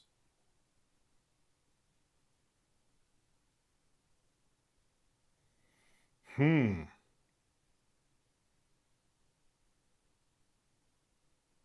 like that. Yeah, why not? I don't know what else to do. So I'm going to take the $2 that finishes buying the cow. And I can only get 1 cow per game, which means it probably doesn't die. It doesn't. It refills, which is cool. So cows over here.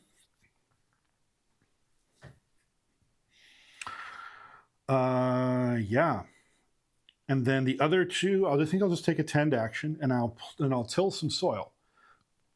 It says till 6 times per tend action. So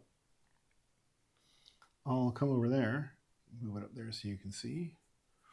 What I'll do is, I think I'll just come over here and go 1, a 2, a 3, a 4, a 5, a 6. All right, more room to plant crops and bigger crops at that. Not bad. Okay.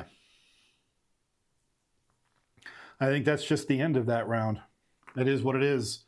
Moving into round 9, last round of season 2.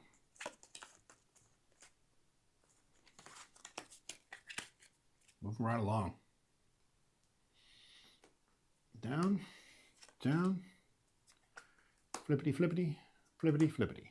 Well, if it's any consolation, even though I got the upgraded fishing pole faster than I should have, the second one anyway, the first one I did legit straight up just fine, but the second one I got done faster than I should have. I haven't been getting fishing actions lately, so I haven't been able to use it. So it hasn't really influenced the game any that I've done that. It seems to be fine the way it is. Speaking of fishing, though, there's finally a fishing action. I'm probably going to do that. And I get a free fish out of the deal. I don't qualify for either of those, but I do qualify for that. So I think I might be able to get both of my neighbors done very quickly. At least one of them. I'll get my fishing neighbor done right now. Pretty dang sure. We'll see how that goes.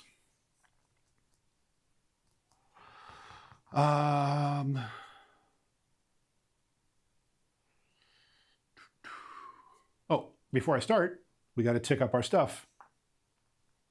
That's right. It says tick up all crops and animal dice. So this goes to a 3.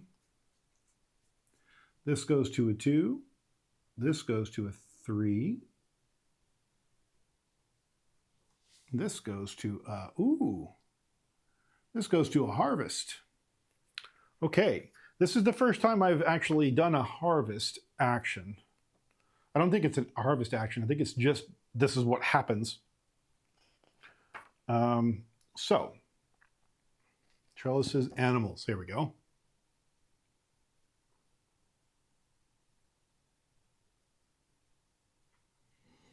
Yeah.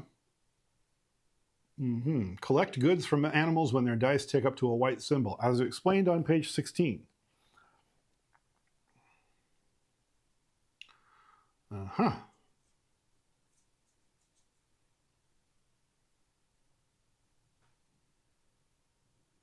If a die ticks up to reveal its symbol in white during the growth or task phase, harvest that resource. To harvest, immediately gain all white symboled resources and check each die for an X or like a reset symbol. Return all X dice to general supply and reset all recycle die to their one value. In other words, the cow just produces more milk, the sheep just produces more wool, I want to say the chicken produces more eggs, but this plant is a plant once, harvest once. It will get removed. Interesting. Okay, so I get wool. That's the long and short of that. I have a wool. What do I want to do with the wool? I could work towards the trophy, or I mean the badge. Same thing with the eggs. I could get 15 victory points from the animals badge if I'm not careful here. I think I'm going to go for that. Is there any other reason not to? Looking around my board, I could store it, of course. But I'm so far behind that, I don't see that as being realistic. So let's go for the badges instead. So on our, we'll just go here. I'll show that this way. Yeah, down here is our animals badges / medal. This is the medal. This is the badges. You have to get at least 2 badges in a category to gain the medal. In other words, I need to get both of these 2 done before I get 15 points. So I'm going to spend my first wool towards this badge. And then this resets to 1. There we go. Let's come back out to, oh, right, okay, we can't see that. There we go. That's better. Okay, so that's been reset to 1. Right, interesting. So now we can actually play our round. We're going to fish. Or I could tend. I could come over here to Cavern Grower. And if I tend, then I get to tick this crop up, which will be done right away. Maybe I'll fish and then tend. Doesn't really matter. I could just do tending too. So I'll do fishing.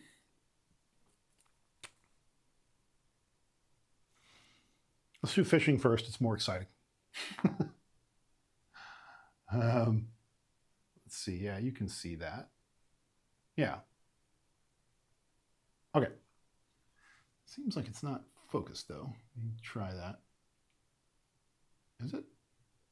Yeah, it seems all right. Can you read it? If you can't read it, let me know.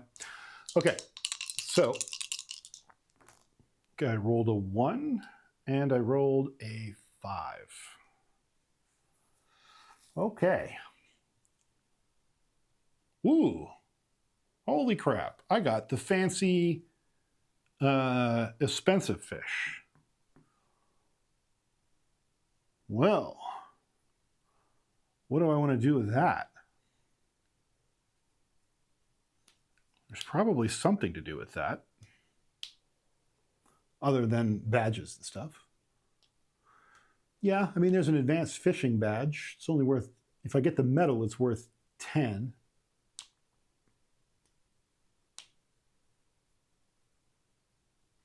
If I store it instead, it's 3 fish. That's 6 victory points. That's probably the thing to do.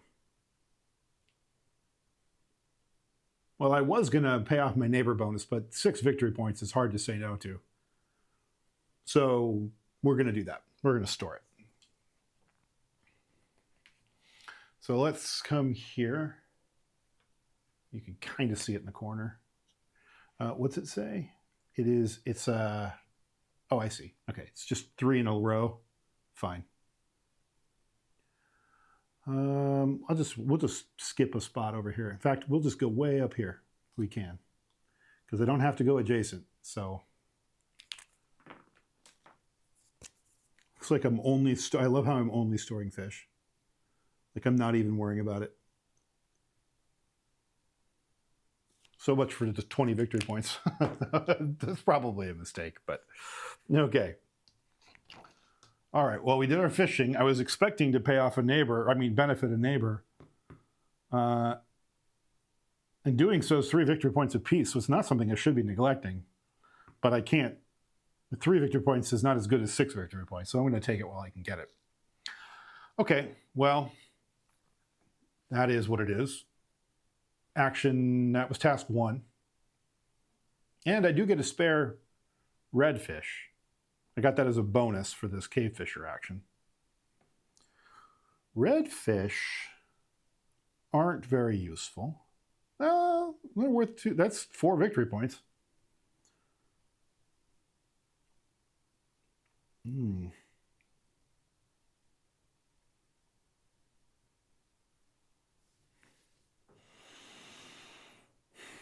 Yeah, I'll store it too. It's 4 victory points. That's nothing to shake a stick at here. I'll go over here. And, dang it, I just keep doing it again. It probably doesn't really matter, but it's good for readability, if nothing else. Okay, boop, boop, and boop, boop. There we go. More fish.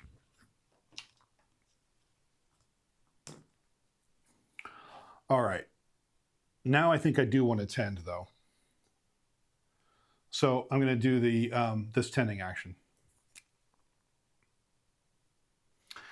And all I'm going to do is tick this up 1 step, which lets me harvest it, this little Exo pineapple, whatever this is called.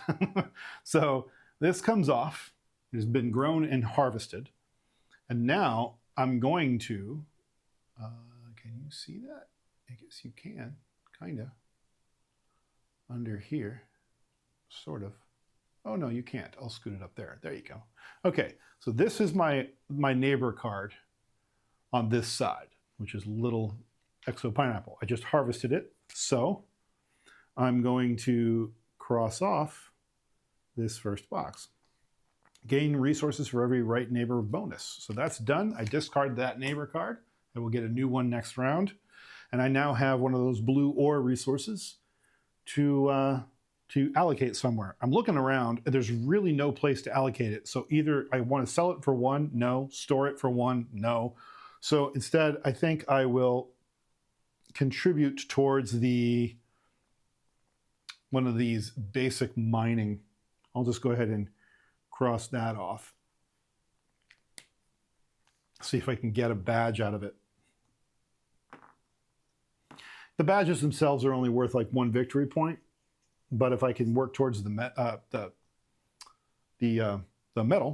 that would suck. But I only have 3 more rounds, so I'm not really counting my chickens there.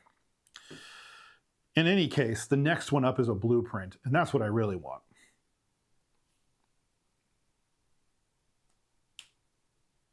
Okay, that I believe is the end of round 9. We're heading into round 10. That is the end of season 2. So we did the math on that. I didn't build any more fences since I did the math. So this is still valid.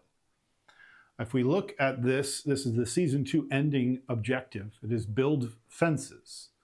Gain 1 point for every 2 fences in your farm. I have 30 fences, so that is 15 points. So on our scoring sheet here, under objective 2, I will say 15 points. And then just for the sake of having less to look at, I'll go ahead and flip over season 2 there. All right, season 3, 3 rounds to go. I don't think I'm going to have a ton of victory points this first game, but that's all right. Maybe I'm wrong. Maybe I'll surprise myself. Yeah, all right. So then we collect these cards. And we then upgrade all of our stuff, all of our people. Technically, I should draw the cards first. So I'll bring these down. 6 neighbor rewards, no. 15 boxes covered farming goods, no. Okay. 25 plus tilled soil or 3 plus animals. I have 3 plus animals. So that will come in handy next round when it comes out. 8 plus mining levels. Nope. Okay. But I should be planning for that. I'm going to get an extra tend action. So I might want to plant something if I can. Plant a crop. Do you have to pay for crops or? Required to plant a special crop. Where do you get a special crop from?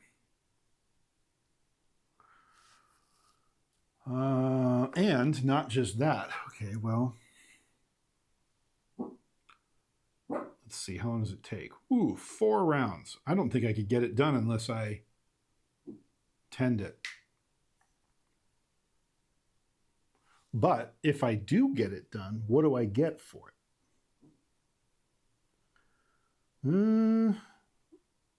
I could sell it. Metals, by the way, I guess I could sell the metals. They're worth a lot of cash.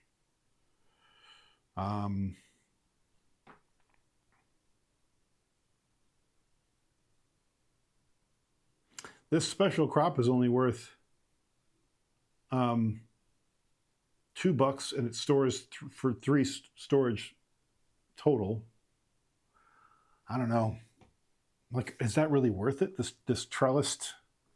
I'm looking at this trellis thing here where you can plant a special crop, but I have to build a trellis first before I can plant it. And then it takes 4 rounds to grow. And it doesn't really give you a whole lot other than for like access to some of the badges.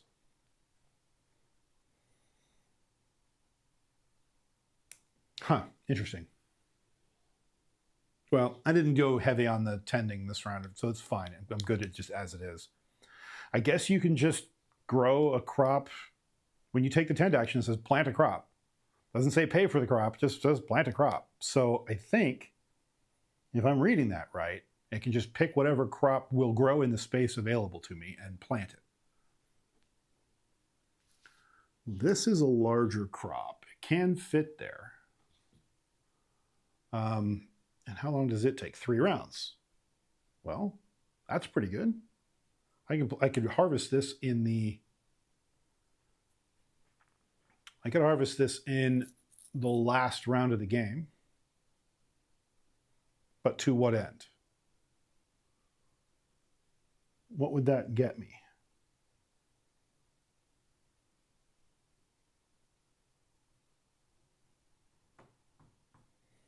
Not much. I think I'm better off focusing in on ranching. So instead, I should use money to buy another chicken. Chickens take 3 rounds as well. So I would get another egg, and then I would get another egg. I can't buy eggs though, can I? No. I can take more actions. And if I look around right now, but I need money to buy the crops, to buy the animals, I mean. So I have to take other actions to make money. What I'm trying to figure out is how do I get 2 more chickens and one. I can only get 1 more chicken and 1 more sheep with the space that I have available. And we need to flip these because we're heading into the round and I haven't done that yet. So before I take my actions, I need to do that. So this goes here, which gives me a milk. This goes here, and this goes here, which gives me an egg. Okay, well, the egg we're going to cross off of the badge. The milk,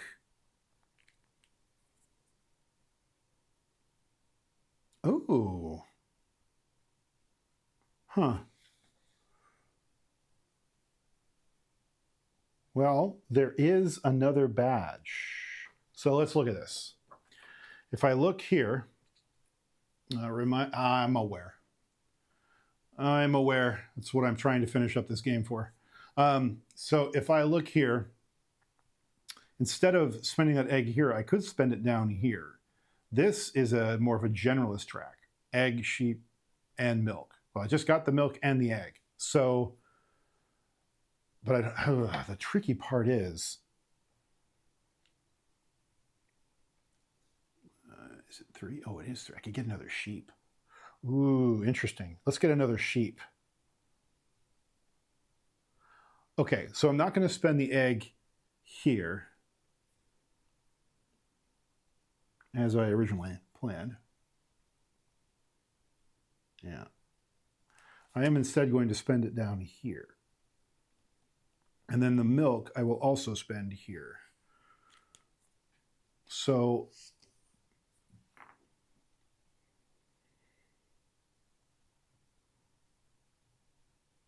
I need to get another sheep is what I need to get. Let's go fishing. Is that my best chance to get money? Probably. The pink is worth 2, which would buy me a sheep right now. Mining, probably not, because we don't have the tool upgrades. Let's go fishing. I could fish twice, but let's see what happens. Let's do one fish right now. Sorry, it just took me a second to really get that figured out. Ooh, a 4 and a wild. So let's see. I have the upgraded tool, so I think we're going to go 4 and 4, which would put me right on that ore, and that would give me my pick of whatever I want all the way in that 3x3 corner right here. I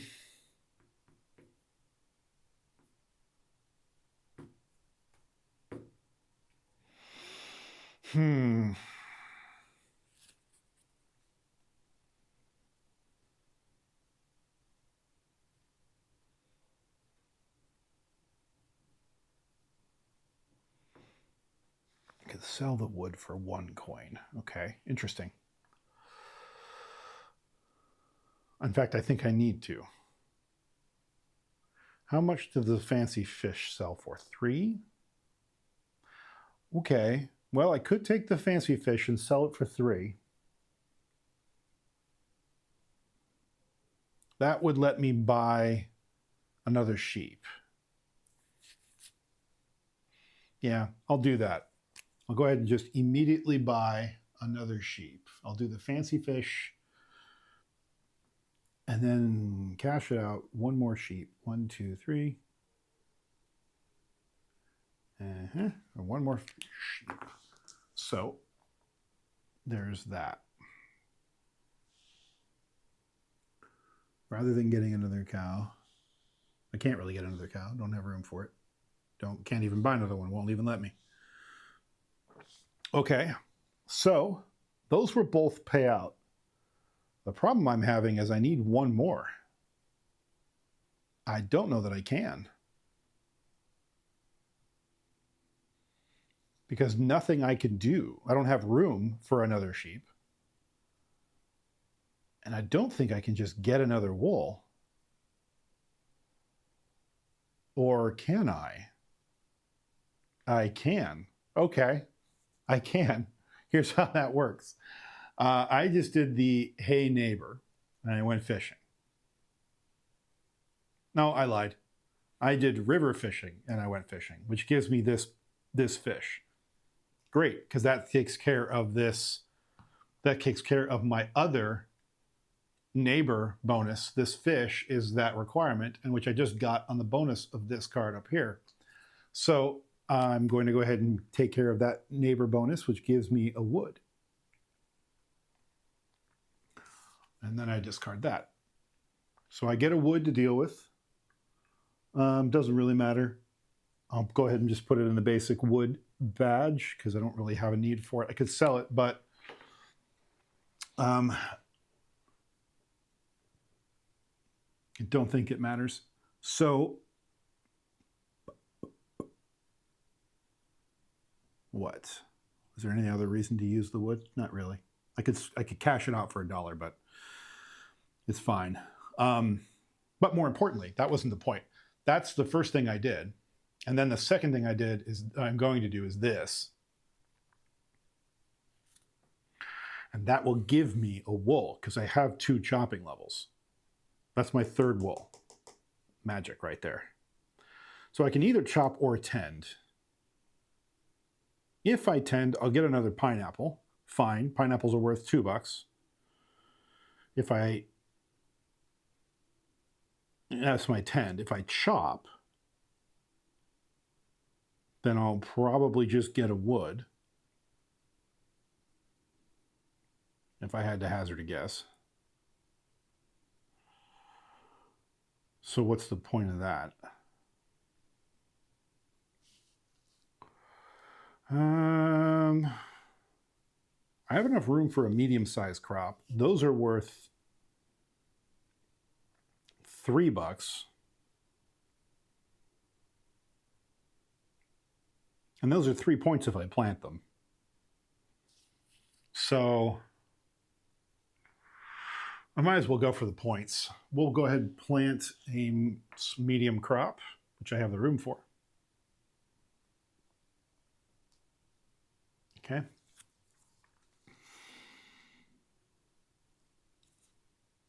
And now I get the free wool. So that is my first of 2 badges. And that stores for, ooh, okay, all right. That stores for a lot, actually. So, yes, I know. Okay, that stores for 5 in this particular shape. Interesting. I know. Isn't it exciting, kiddos? Okay, so we're just gonna make this shape that this stores in. The reason why that matters is I believe that these are 1 point each on their own. So there we go. We got my purple award in storage right there. Okay. Those 2 wool that I'll get by the end of the game will give me the animal badge for 15 points. And then the egg, I didn't reset, but that's fine. It will. And this guy will go to 1. Okay. All right. So those are all reset. And we did both of our actions finally. And the second action I did was attend.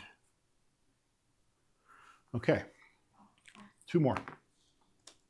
These last ones are long because you really have to think about what you're doing to not mess it up. Or at least to not like lose out on a bunch of options. Okay, so what do we have? 3 animals owned. I have 4, so I qualify for the extra tend action, which is great. Hold on, my dogs are being really loud. And then 8 plus mining levels, nope. Up here, coming in the last action, lake fishing unlocked, no. 10 plus size 1 goods in cargo manifest, nope. Okay, so the only one of these I really qualify for is this master farmer. All right, fine. Now I know what I'm dealing with.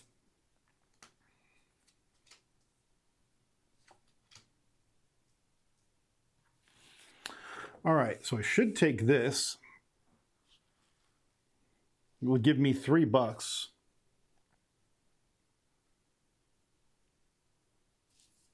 I'm trying to decide why I would want to care.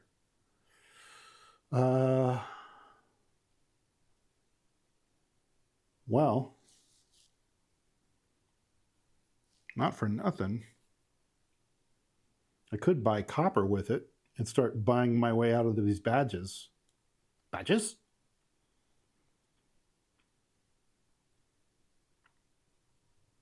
Hmm.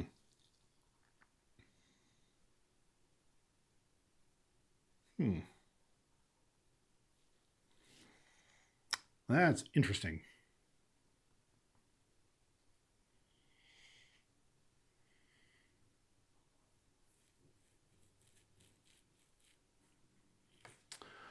So we're definitely taking this because we get the $3, and $3 are just useful, period. I can buy all kinds of resources with it. I can unlock more stuff.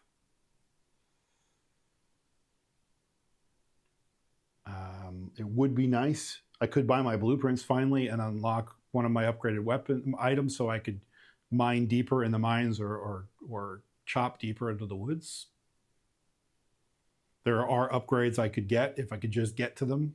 So that's an option. It's a little late though. But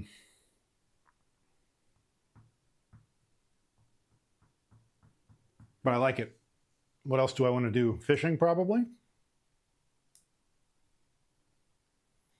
More victory points.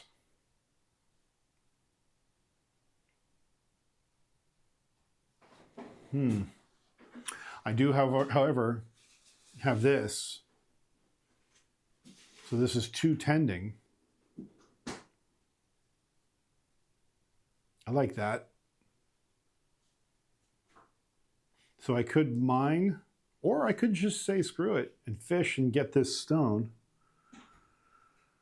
The stone is worth 2. Yeah, let's fish and get stone and then tend twice. So fishing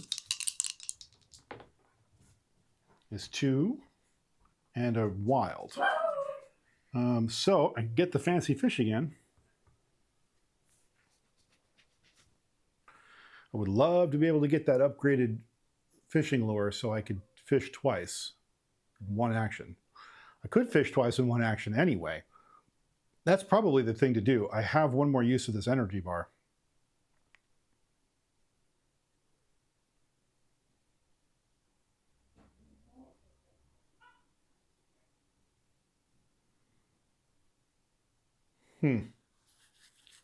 Do I want to double fish with that? I could finish one of these metals and that would store perfectly there.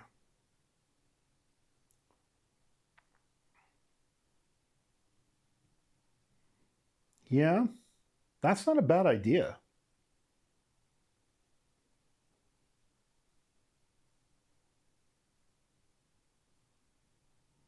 I could fish twice.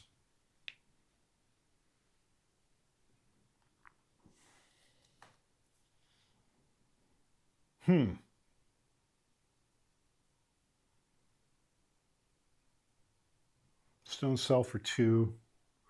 Buy more energy bars. Yeah, why not? Screw it. Let's fish twice. So we're going to get the fancy fish, but instead of selling the fish, we are going to mark it off of our advanced fishing. We're going to do that. And now we're going to fish again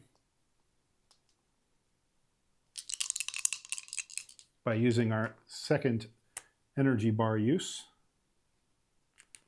We got a 5 and a 2, which is great because now I can, is that what I want to do? I never drew more neighbor cards. What am I thinking? For both fish cards. Neighbor bonus 2.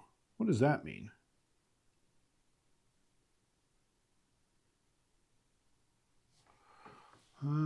Interesting. Does that mean I get 2 bonus? I get to mark off 2 bonus things when I complete it? Fascinating. Well, what I'm kind of hedging my bets on here is 5 and 2 is a kind of a bad roll for me. Or not. Or not. That's fine. No, that's fine. What am I talking about? 5 and 2 is fine. Okay. Well, I'm going to take the pink fish, which is what I'm looking for. That lets me mark off this. So I only need one more pink fish, and that medal is done. I get 2 rocks.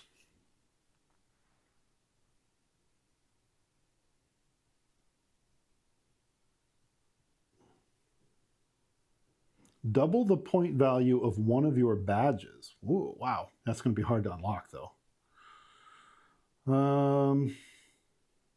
Oh, I can buy 1 wild good to be used on a badge, but I can only do it 1 time.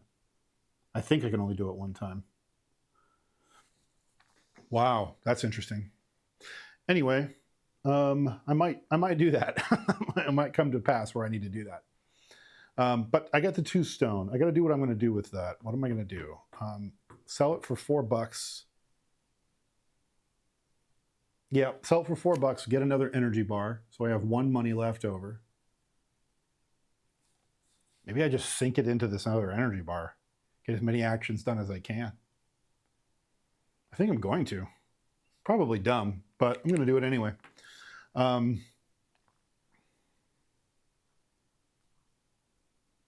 Well, is that what I want to do? I don't think I want to do that. No, that's not what I want to do. I'm going to go ahead and take that money towards one of the buyback program for the badges. Okay. Okay. So that just means I have less money to spend for the buyback. Whoa, I messed up my dice big time. What did I do? There we go. That's better. All right, now I get to tend twice. So I'm just going to tick the crop up twice. 1, 2, which lets me harvest it right away. And harvesting that gives me what? What do I want to do with that? There was a thing I was going for with that.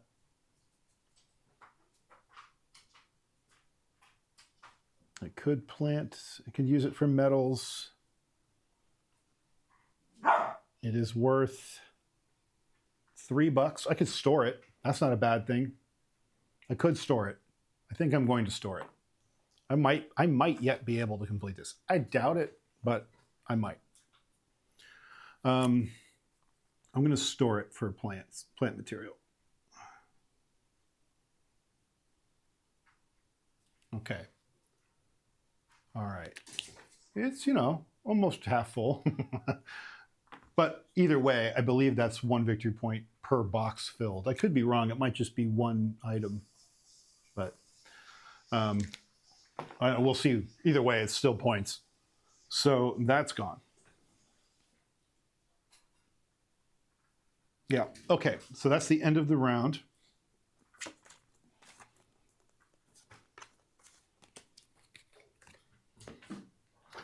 This comes down here. This comes down here. Last 3 actions.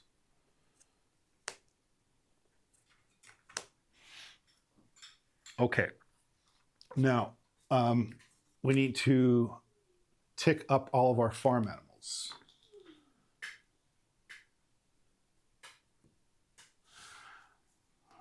I don't think these are all going to pay out, but the wool will. Because I don't think when the game is over, do they flip again or not? At the end, let's see. End of game.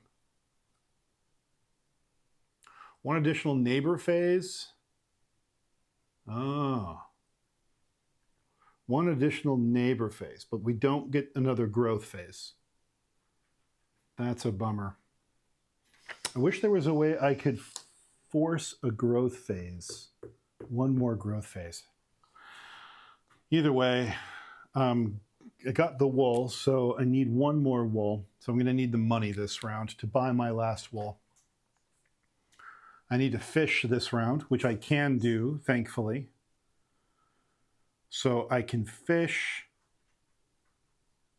and I can all of your crops at once. That's not going to help me.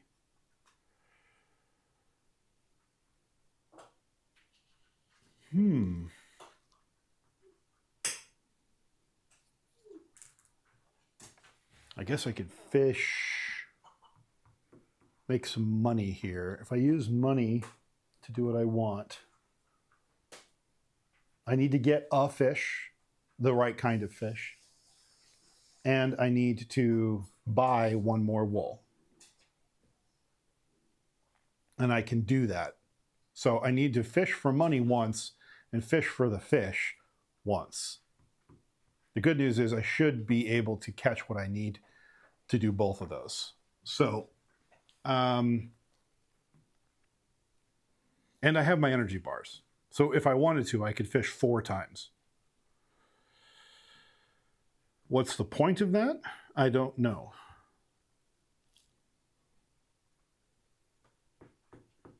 It will help me get 2 more badges done.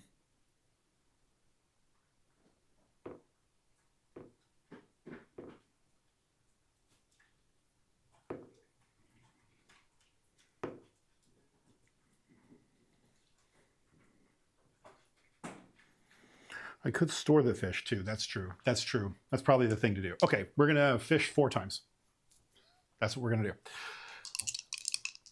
I think.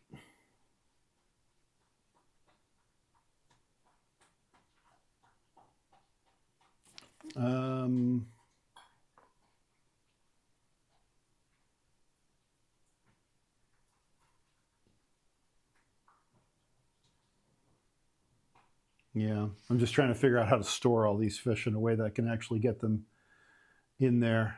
I think it was dumb of me to put the green where I put it, so I think I'm going to move that before things get crazy. It was the last thing I put in here, so I don't really care. That was probably a mistake to put it there. It's going to really hamper my efforts to store fish. I was trying to think about ways I could fill this up, but that's not going to happen. So let's instead store it down here. Oh, nice. I wonder what's going on there. Hold on, let me fix it.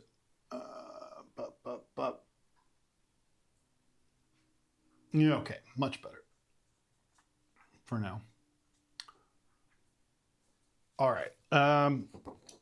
So I fixed that. I'm going to store some fish.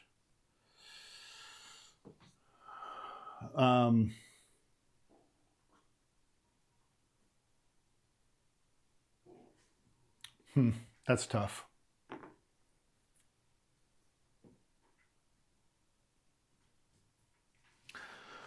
That's tough. I don't really know what to do with that. I could get these neighbor bonuses done though. Those are worth points too.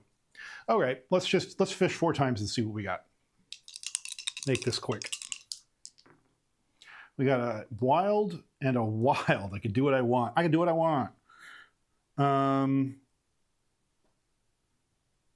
Well, since I can do what I want, I need a pink fish. So I'm just going to come down here to this bottom quarter where there's everything I want. I need a pink fish. So, fine. So be it.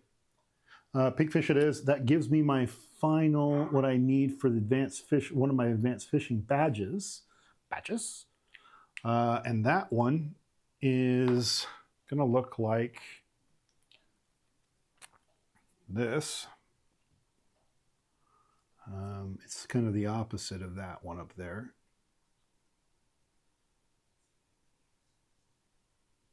Like that.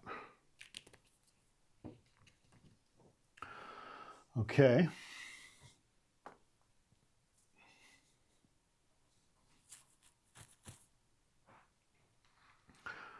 So that's good. Let's fish again. And that's going to require an energy bar.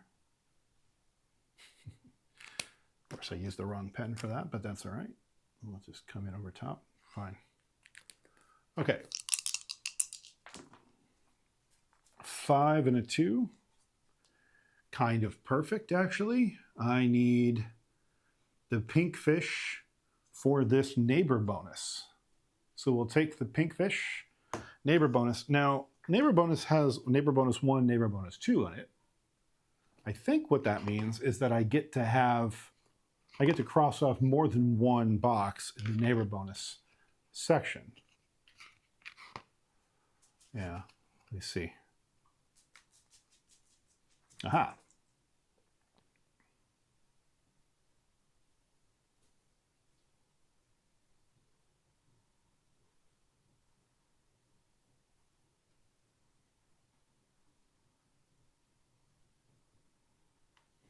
And it may not redeem. What do you mean by redeem?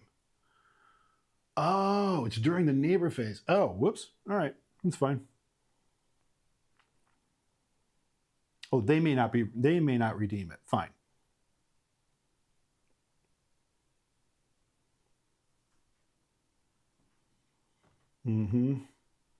Neighbor bonus 1. What do they mean by neighbor bonus 1?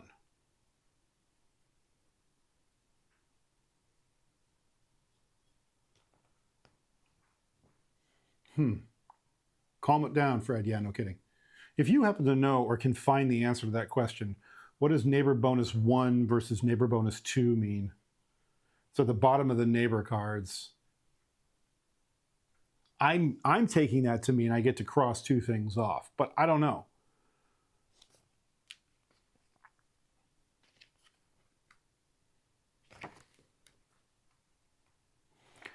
This book needs to be revised. In fact, I believe the online rule book has been revised. The printed version, I believe, is old now. Neighbor cards, there we go. Yeah, right.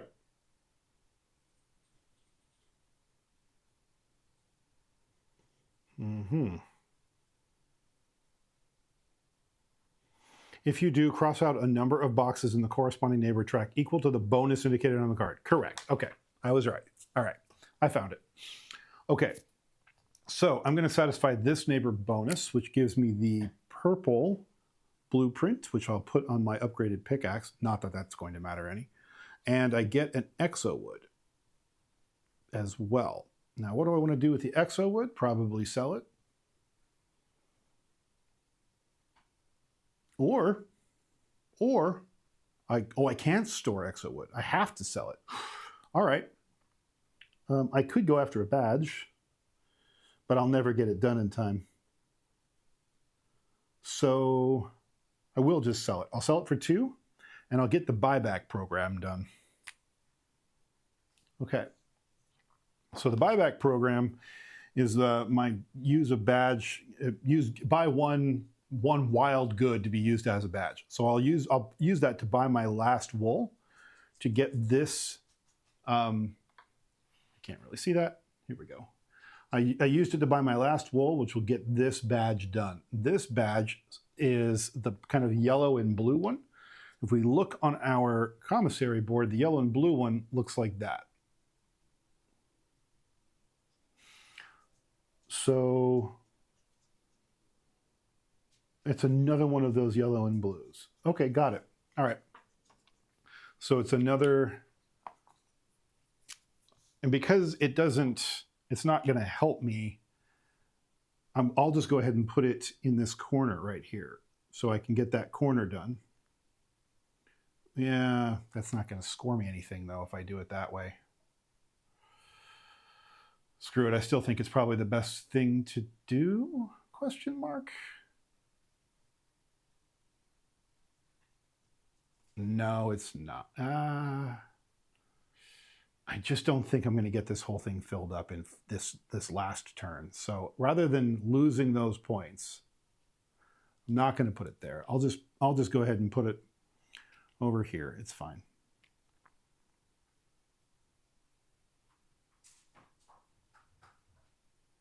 Okay. At least then it'll score me some points.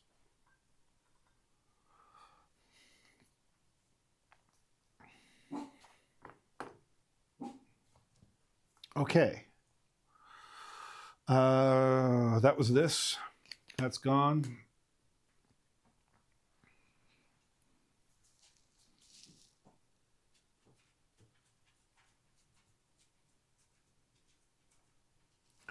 And I'm just going to quick tally how many of those we did over there. And we did one over here, just in case it matters how many cards we ended up fulfilling.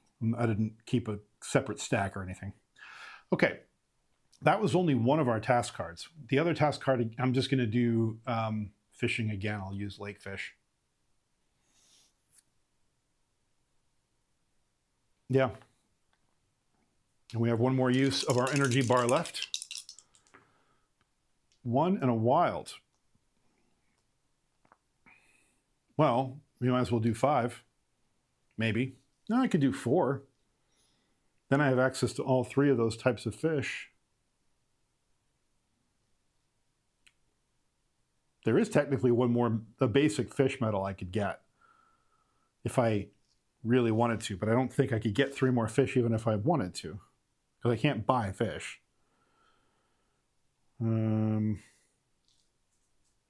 So instead I could try to store them, and I say try being the operative term, because I don't know if I can adjacency value that. Well, I could. 2 fish. Yeah, let's try to store it. I'll do the pink fish, which is 2. I mean, I guess I could go for the 3. Do I have room to put the 3? No, not really.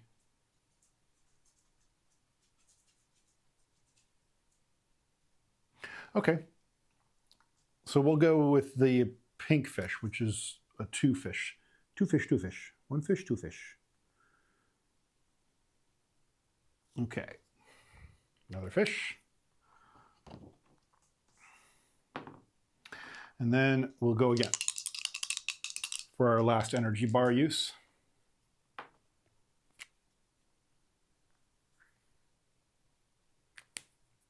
Right. 5 and 3. Another pink fish, which is exactly what I want because it stores 2. Wonderful. Okay, so now blue. One more set of fish. We'll go right here. Okay. Packed a bunch of fish into cargo bay 2 here. Unfortunately, we still have 1, 2, 3, 4, 5, 6 spots open, so we still won't quite qualify for the 20-point season 3 ender, but I didn't expect that I would anyway, to be honest. That is the end of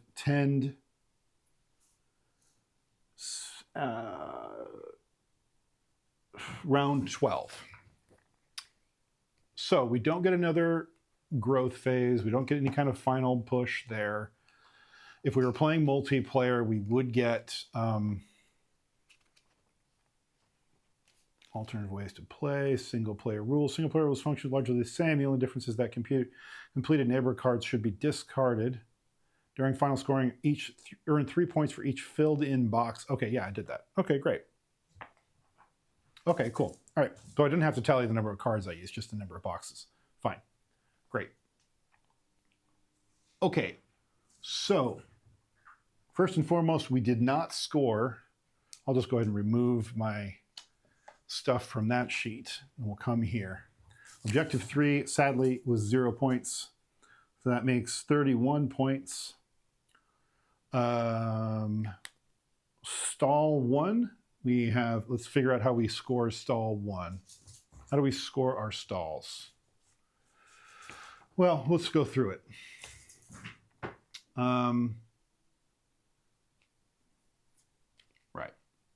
Right, did that. Players earn points for each box filled in their cargo manifest, as shown on the previous page. A. In this example, stalls 1 and 3 score 1 point for every resource that does not belong to the type indicated. Yeah. So does that mean, okay, I am right. All right, good. So that would mean that because these aren't fish, can I even pop in any closer? I can. All right. So I will do this nice and close, right? These aren't fish. They would have scored 0 if they were fish in this stall. 1, 2, 3, 4. And then over here we had none. So stall 3 had 0. Now this is the tricky part. It's probably faster just to figure out how big of a space this is. 1, 2, 3, 4, 5, 6, 7, 8. Right? And then 4. So that's 32. Minus 1, 2, 3, 4, 5, 6 is 26. So 26 points occupied. So 26, that's probably, it might be faster just to count the fish since so much of it is fish, because fish are 2 points each. So I'll do that first. 1, 2, 3, 4, 5, 6, 7, 8, 9, 10, 11, 12, 13, 14 times 2 is 28. 29, 30, 31, 32, 33, 34, 35, 36, 37, 38, 39, 40 points. Okay, so that's 44 points. Okay, so if we look on our sheet for, there we go, for neighbor bonuses, I've got 1, 2, 3, 4 at 3 points apiece. So that's 12 points. So 12. Now we go to badges. Now badges earn the listed victory points for each badge with completed 2 project rows. Okay, well, I only have 1 of those. I have this one right here. The other ones are not, I didn't complete enough to get those points. I needed to get 2 rows. I only got 1 in advanced fishing. But I did get both of the animals done. So I get 15 points for badges. Let's make sure I didn't miss anything. Yeah. Okay, great. I didn't get a chance to finish Seasoned Explorer. Now, that would have been up here. I didn't get that done. That would have doubled one of my badges, but it didn't, because that's just not what I got today. So that's 27. So that's 12, I think. So I'm reading that right? Yeah, 12. Carry the 1. 6, 7, 8, 9, 10, 102 points. Well, at least I broke 100 points. I don't know if that's good or not. Let's see. Is there like any sort of a chart or anything that says, hey, here's your challenges or what you're aiming for? I don't know. But I consider the fact that on my very first game, I broke 100 points to be a pretty decent success. Did I complete the season 3 objective? No, I did not. Did I get any points in one of my stalls? No. But I feel like I did a pretty, I don't know what I'm measuring myself against, but I feel like I did a pretty reasonable job for my very first game. I broke 100 points, good enough for me. Now, final thoughts. What do I actually think about it? As I was playing, okay, so one of the things I do like about it is the variability in the games you're going to play.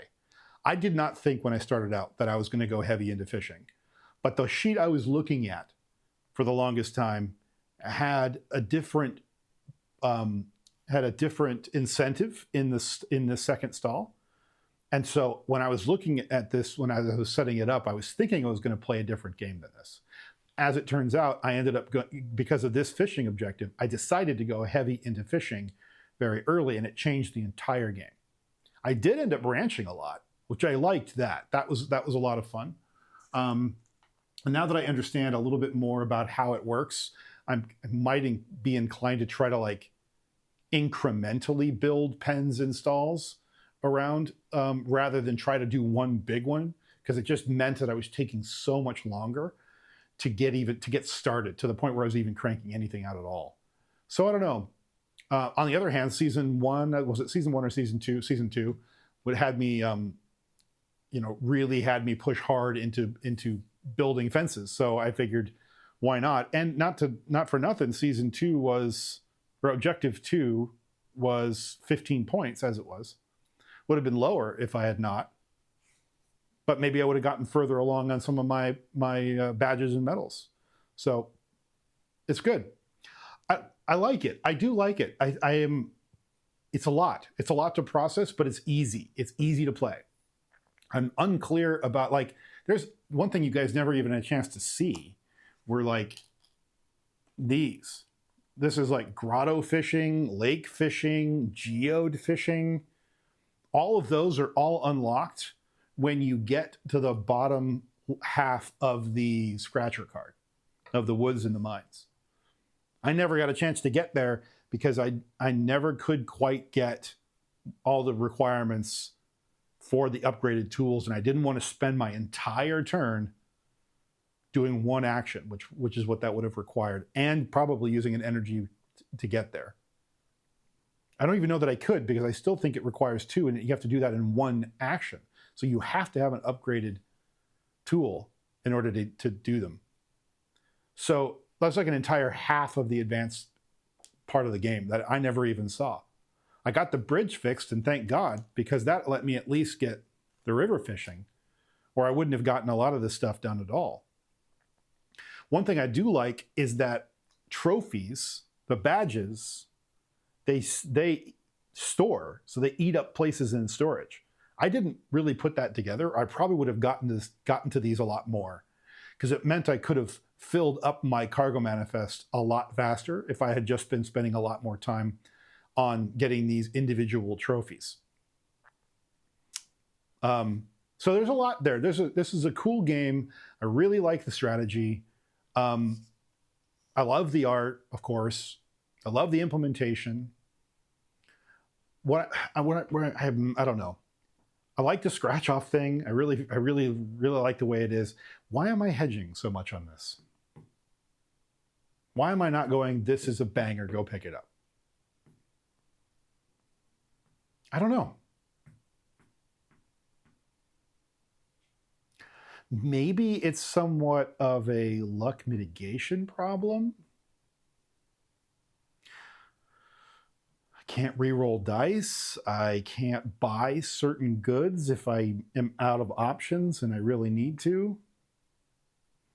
Maybe I'm looking for other cards in the task cards to let me get better access to some of the things I can't otherwise get. Like there's one card in there that gives you wool. Where is that for other things? Where is the advanced version, like in the season 3 card that lets you have, like, get milk if you have some major thing done? Some of these, the cards up here, these, and this will come with playing it more, I think, but you don't really understand what these requirements are. You don't know when they're going to show up or if they're going to show up. And sometimes you don't know that they're even going to be there until like one round ahead of time. So like having 10 plus size 1 goods in your cargo manifest, you could plan for that all game if you knew it was there. But I don't know if that card's going to be there every time I play this game. So I can't even think, even as an advanced player, I need to go do that, because this card may never come up and that may not even be a thing I want to do. Lake fishing, I have to first get the upgraded tool and then go mine before I can even find the lake to get it unlocked. So like these conditions are so advanced that you almost have to luck your way into them. So that's, I think, where I'm really going, because I'm really having a hard time with the strategy part of this when I want to get access to the bonus actions, because the bonus actions are where this game is at. If you don't set yourself up for some of these bonus actions, you're not going to do well in this game. You really have to like know what's kind of on some of these cards and do some of that planning. Thankfully, the green and yellow, which are season 1 and season 2, you see those cards at least one more time. The green ones especially, season 1, you see a lot more. So you will learn those and you will see those more often. You can plan for those. But the season 2 bonus objectives, good luck. So I don't know. Replayability of the whole game or the scratch off thing? Replayability for me, if I were to be looking at things like Moon or Village, which I know is a different publisher, but those are all still like Tableau engine buildery kind of games where you kind of have to like resolve the prerequisites, that type of thing. This, I think, has more legs to it than those games. I traded those games. I just don't really. I played them once and I was like, I don't need to play this again. I like this puzzle, and I think there's the various strategies will keep me coming back to it for a little while. I am a little worried that it won't stick around in the long term, but I think there's probably a good 10 or 20 plays of this before I would get super tired of it. And even then, I'm not 100% sure I would get super tired of it. I do like it. It's a great puzzle, and I would play it.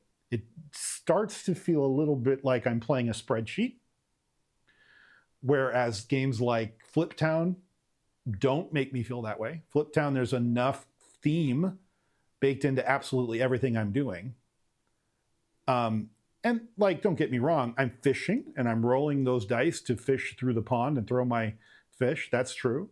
I am ranching where I'm, getting animals and I am planting plants and sowing and I get to configure my farm, but this boundary is kind of locked. There's no flexibility there. So I can't really like add squares to this to like even out some of the borders and make it the way I want it to be. The game doesn't really let you do that. So, but I like the cargo manifest puzzle and storage. So there's things I like about it. There's things I wish were there that aren't. But that's where expansion content maybe come in. I don't know. I would give this a solid 7.4, 7.5 maybe. But yeah, I had a good time with it. I enjoyed it. It kept me engaged and interested. So on that regard, I think it was a success. I don't know what happened to the stream. I apologize for anybody joining that was running into a stream quality problem there for a minute. I hope it cleared up. But thanks for coming back. Thanks for sticking with me long enough to restart the stream. And I hope you enjoyed it. And next week, I'm not quite sure yet what we're going to play. I've got games that kind of run the gamut right now in terms of size and complexity. So we'll see what I'm in the mood for next week. But if you have anything that you'd like to see, show up in chat and sound off, or you can always contact me and we'll see if we can make it work. But other than that, yeah, sky's the limit. It will be completely different than this. It won't be another roll and write. I'll tell you that. And thanks again for joining me. See you again next week for something completely different. All right? Cool. Thanks, everybody, for joining me. Take care.